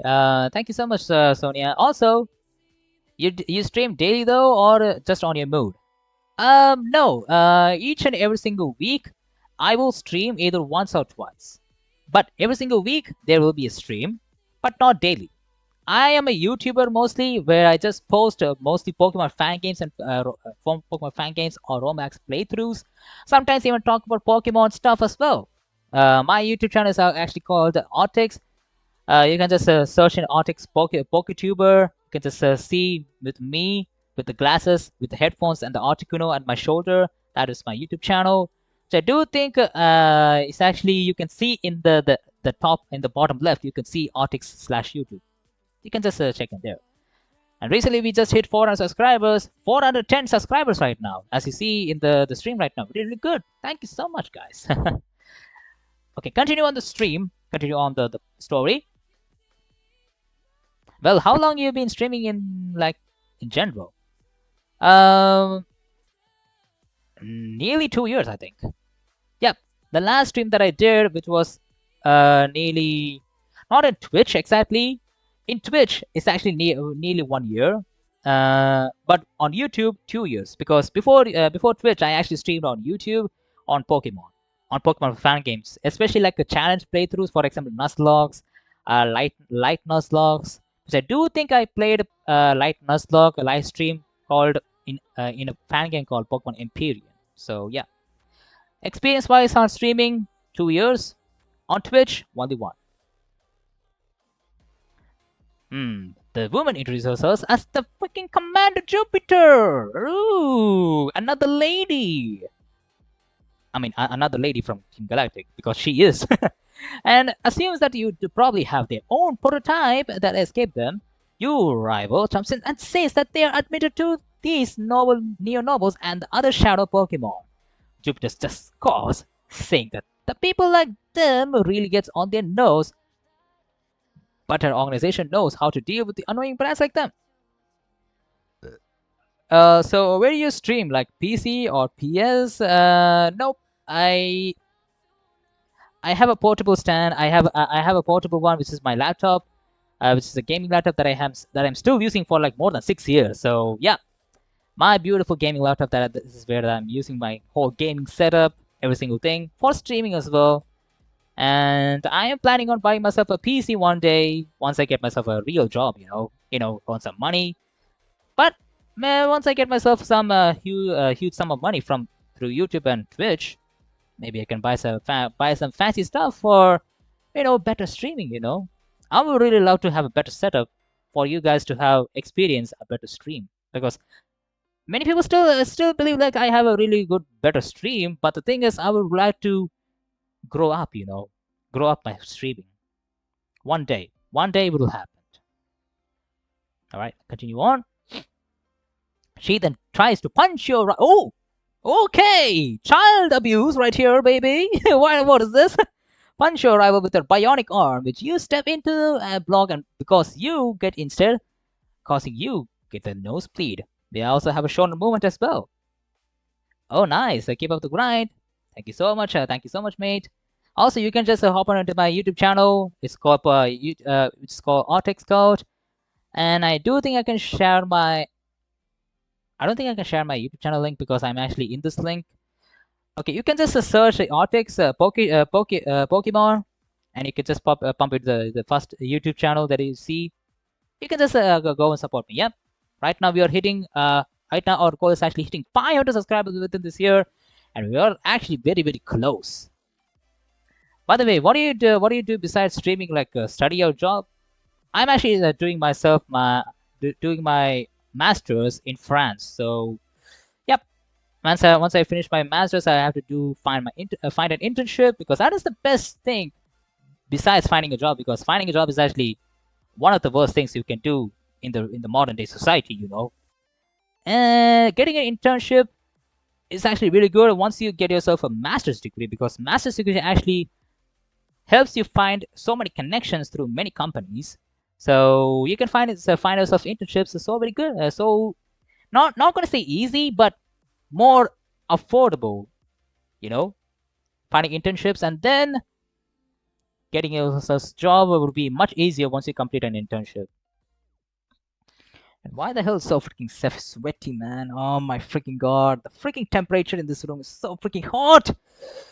I feel so freaking. I feel like I'm a freaking boiling, man. Okay, let's continue. Everyone, including Jiraiya, looked at us as shocked and disgust, trying to fathom that what has happened. Your rival Furious calls her a lunatic for trying to use her enhancements to attack innocent people. Jupiter just tells them that you shouldn't have to come get hit. Oh. She is true though, on part. Jiraiya helps you up, and he feels anger as well, telling her that she and the rest of the Team Galactica are nothing more than just messed up bullies, and they are going down. Jupiter accepts this as a challenge and battles you with Jiraiya cheering you on. Oh, we are gonna battle Jupiter. Consists of Nidoking, Sharpedo with an eye, Spidops, and her 2 ace Pokemon, Shadow Skunktank and Okidogi, which is a Shadow Pokemon you're able to snag and purify later. Okay. I really love you use a Sharpedo with the eye, but I would love to see get rid of Spidops and put Low Kicks, because Low Kicks is actually much better than Spidops, you know. Plus it's a dark type again. Can you tell your name again? It's actually Artix. You could see in the bottom left corner. You can actually look into that. Artix A-X R-T-I-X. It's actually very clear in the stream, you know. You're doing masters in math, right? Not exactly. I'm doing in data science, which is close to math. You actually need math for data science. So basic statistics and probability, that is the only thing data science actually needs for mathematics. But data science is actually mostly reliant on probabilities. Statistics is just for calculations. Okay, fish. Where the hell did I just... Okay, the team, yes. I think instead of Spiders, I would prefer Low Kicks, because it's actually low-key amazing Pokemon. Okay, and then after losing Jupiter, would be in shock that you were able to beat one of the organization's commanders, and that you were a big problem, but not one that this should be in though. Okay, she looks over to the purple-haired scientist, that's saying that this might be a good time to leave the scientist.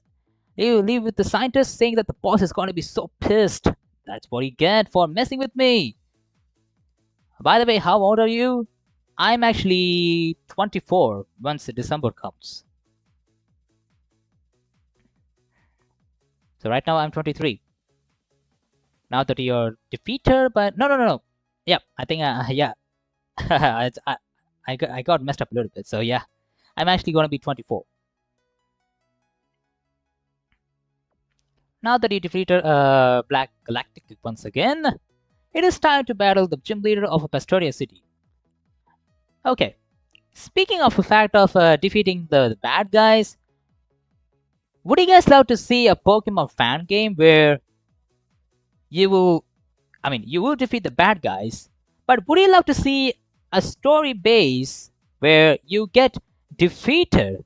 You get defeated by the bad guys and you want to see a redemption arc of defeating them again. Would you love to see a fan game story like that? I would love to see that.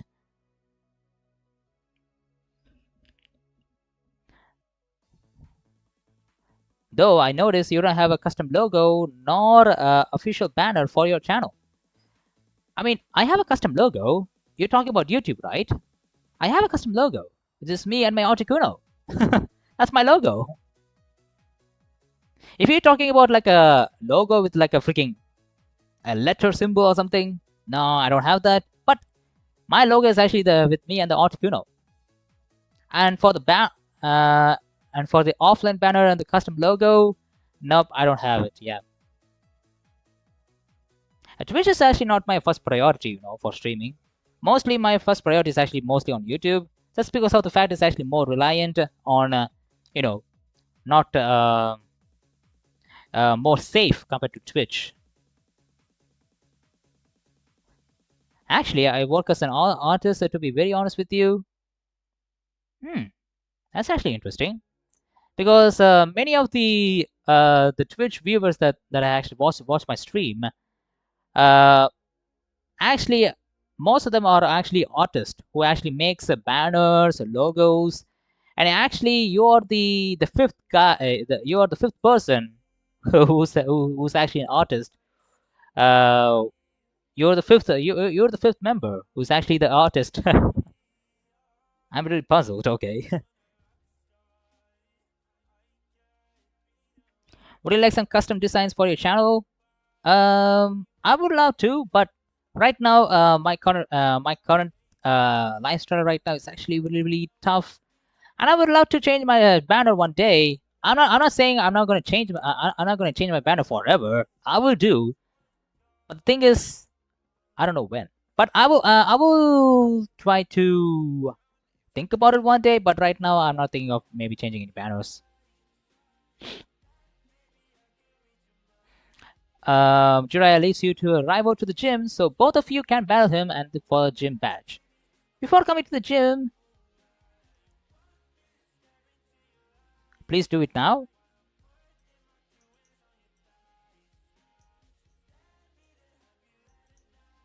Is it actually? Yeah, I don't see anything like a problem at all. Like I said, Twitch is actually not my first priority. Once I focus on maybe streaming as a freaking priority, one of the priorities, I would love to do that. But for now, I don't think I would love to see that. I do have some ideas for you if you love to hear me. You hear me out, though.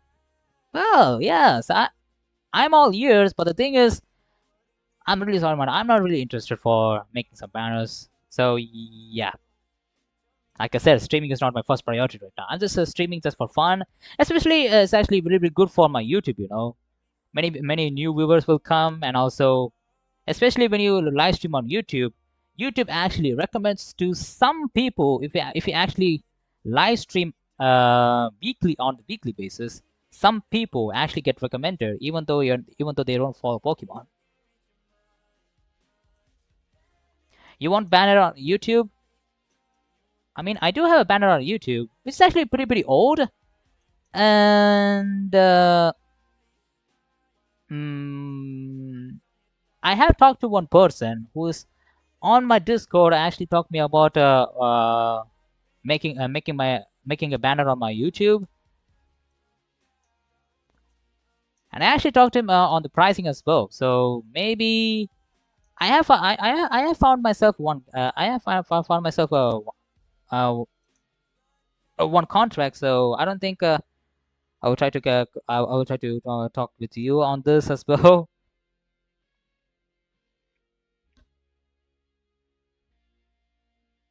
I do it cheaper. Well, it depends on how much cheaper you want to. While battling Isaac in Pearl XD, his Pokemon would be Heracross, Shiny Zorba, Shelgon, Cinnamon Sneasel, and his aces being Espeon? Why the hell there are so many Espeons? And the starter Pokemon weaker to yours. After defeating them... Okay, first of all, this team is actually pretty insane. Shelgon is actually the only Pokemon that's actually going to be not that great, but I get it. It's actually a midway gym leader, like a fourth gym leader. So yeah, it's okay. Cinnamon Sneasel and his aces being Espeon and the starter Pokemon weaker to yours. After defeating them, they will tell you that it seems like so far you have shown them how much of a pro you are at this, and the fact that you're stopping this evil organization and shows that there is hope in the region. Again, shonen type movement. Then it is time to battle Jiraiya, the water type gym leader. His gym trial includes battling various trainers in the arena. Can I share my Discord here? You can actually join my Discord server if you want to. Yes, you can share. You can actually join. You can share your Discord.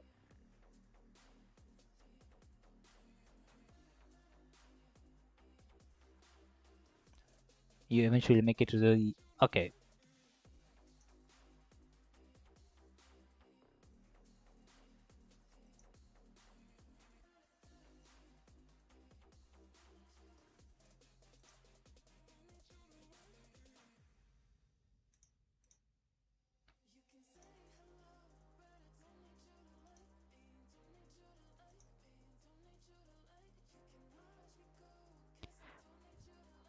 All right, this is my Discord server. If you guys want to join my Discord server, this is the link. You can join in.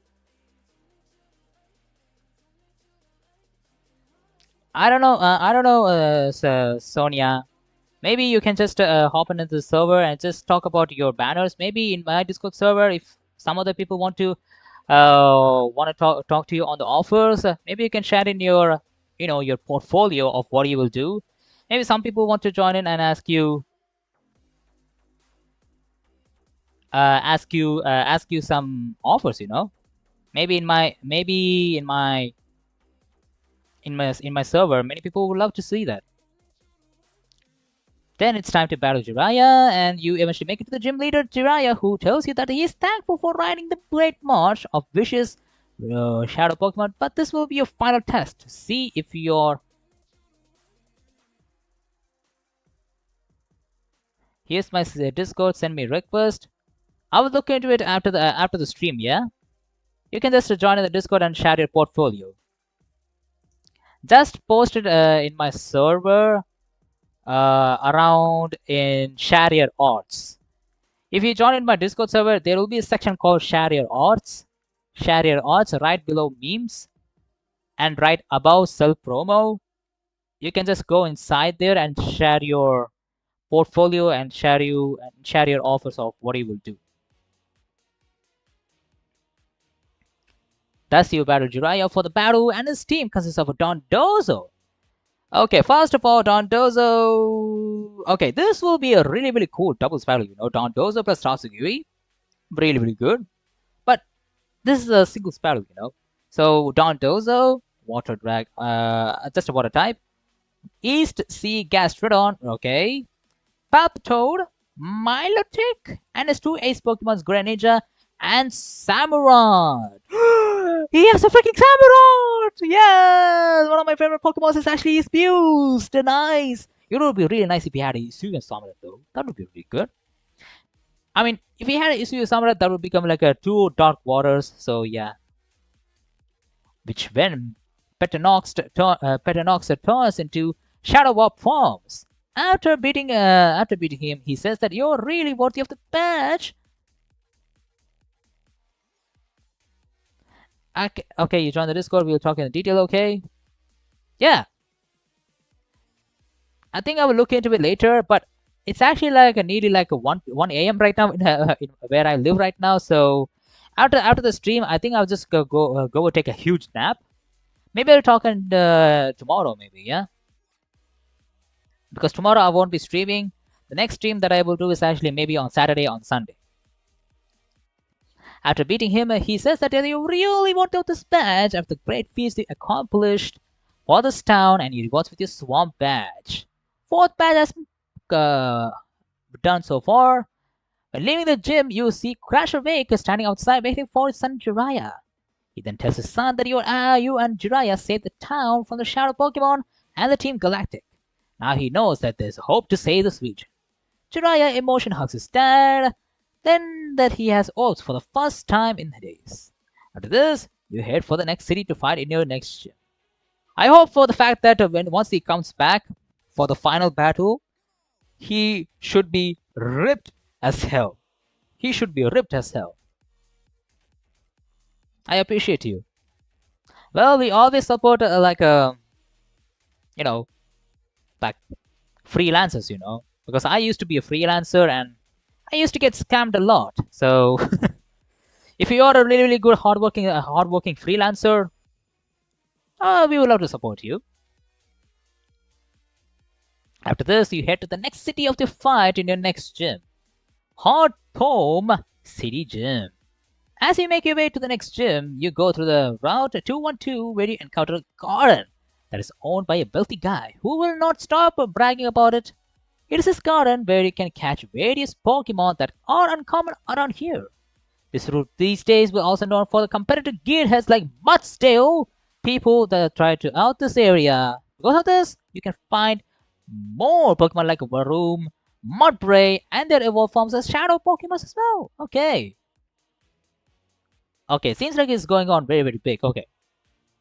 Okay, guys, I think I was gonna end this chapter in half a way. I know. I said I will continue the stream once I finish this chapter, but the thing is, it's actually nearly like 1 a.m. right now. I need to sleep, man. Also, I need to work on some edits for Pokemon Source 2 and Pokemon Nova. So yeah. Request is sent. Accept the request. I will do it after the stream.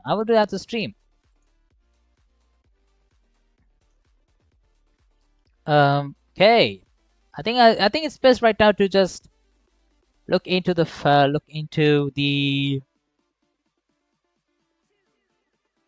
Oh no. Let me just turn off the music first, because we're gonna look into this Nintendo Direct of Nintendo Direct. It recently just happened. All right, let's go to YouTube and let's see what is this Nintendo Direct is all about.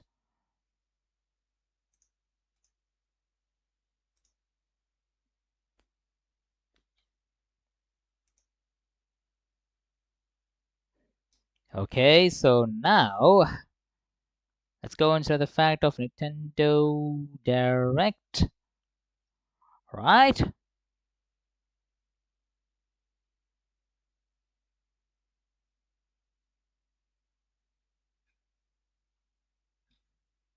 Wait, there are no Nintendo Directs.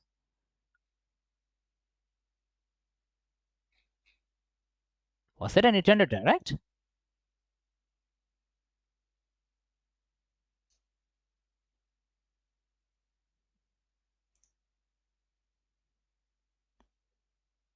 I don't see anything like a Nintendo Direct at all.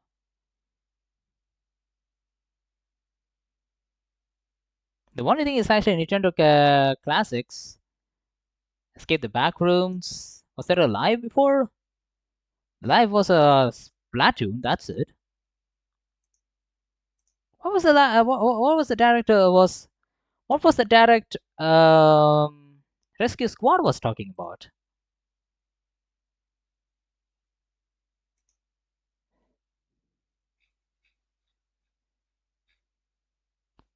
What was the direct was a Okay, I don't know what direct he was talking about. Okay.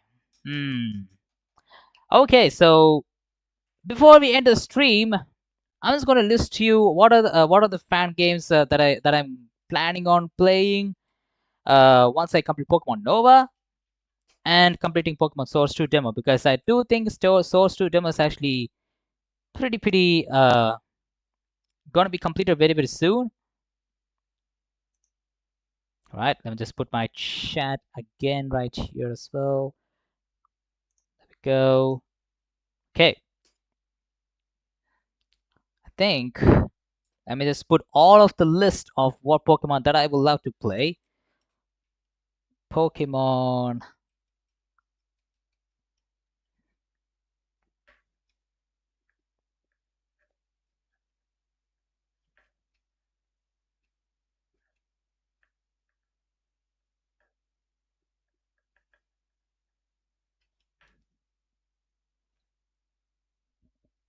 Okay, maybe not that one. um,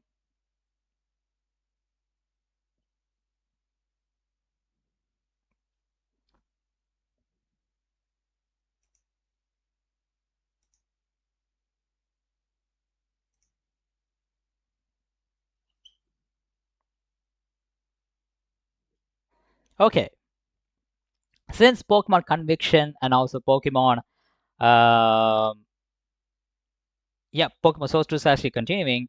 Once Pokemon Nova is completed, I think these are the three fan games and ROM hacks that I would love to play. One is actually Pokemon Fire of Sky. Next, this is a ROM hack, by the way. Next is Omniversal Emerald, which is still in the beta version, but still half of the game is actually completed as well. So next is actually Pokemon Breakout. So Pokemon Breakout is actually the only fan game that I'm talking about right here, and the rest of the fan games that I talked about is actually don't have a release date at all. And I don't play. I won't play Pokemon Farfetch'd Story yet because I need to play Farfetch'd Story 1 to understand Farfetch'd Story 2. So I think these are the games that I would love to play, especially Pokemon Fire Sky. That is completed, and these two are not completed yet. But I would love to complete this one because this actually looks pretty good, and I'd love to play that as well. Okay, I think I was gonna end the stream for today, guys. It was an amazing stream. We got like a two more subscribers for this today's stream alone. It's actually pretty amazing, and so much things happened today. And I think this is actually one of the longest streams that I ever did. Needed like 5 hours, like I said. I mean, needed like 5 hours. Like there's still 10 minutes left, but I have to sleep, guys. I'm still also a human. Don't forget. Okay, I think we will continue on streaming maybe on Saturday or Sunday, because on Sunday I will be traveling back to my family's my family place. And if I can't do it on Saturday, I will do it on Sunday most probably. And think look into this list. Either one of these will be posted very soon. All right. Today, I think, I mean, yesterday, because it's like 1 a.m. right now. I mean, which is today, you will expect Pokemon Source 2 next video. This actually it's part 4. Right now, 3 parts actually has been posted already. Next is actually going to be Pokemon Source 4. Maybe if I don't complete Pokemon Nova's final edit, maybe today I will post Pokemon Nova a day after, maybe tomorrow. I mean, on Friday, yes. On Friday, I will try to post on Pokemon Nova's finale, and then try to start a new series of Pokemon Fire of Sky, maybe on Saturday, before I go to my family's dorm, yeah? Alright, next stream will be announced in my Discord whenever I wanted to stream, and the timings will be told on the Discord. Be sure to join the Discord, and be sure to always support me, because once I hit the 500 subscribers, as you see, point it right here, yeah. Once I hit the 500 subscribers, I will start a fan game series of me talking my fan game story and the region and the maps and the characters that is going to be inside, but I don't know how I'm going to represent it. So, yeah, once I hit the 500 subscribers, that is the video idea that I'm thinking about. So, yeah, so see you in the next stream, guys, Saturday or Sunday. All right, I see you very soon. Bye bye, and have a very peaceful day. And peace.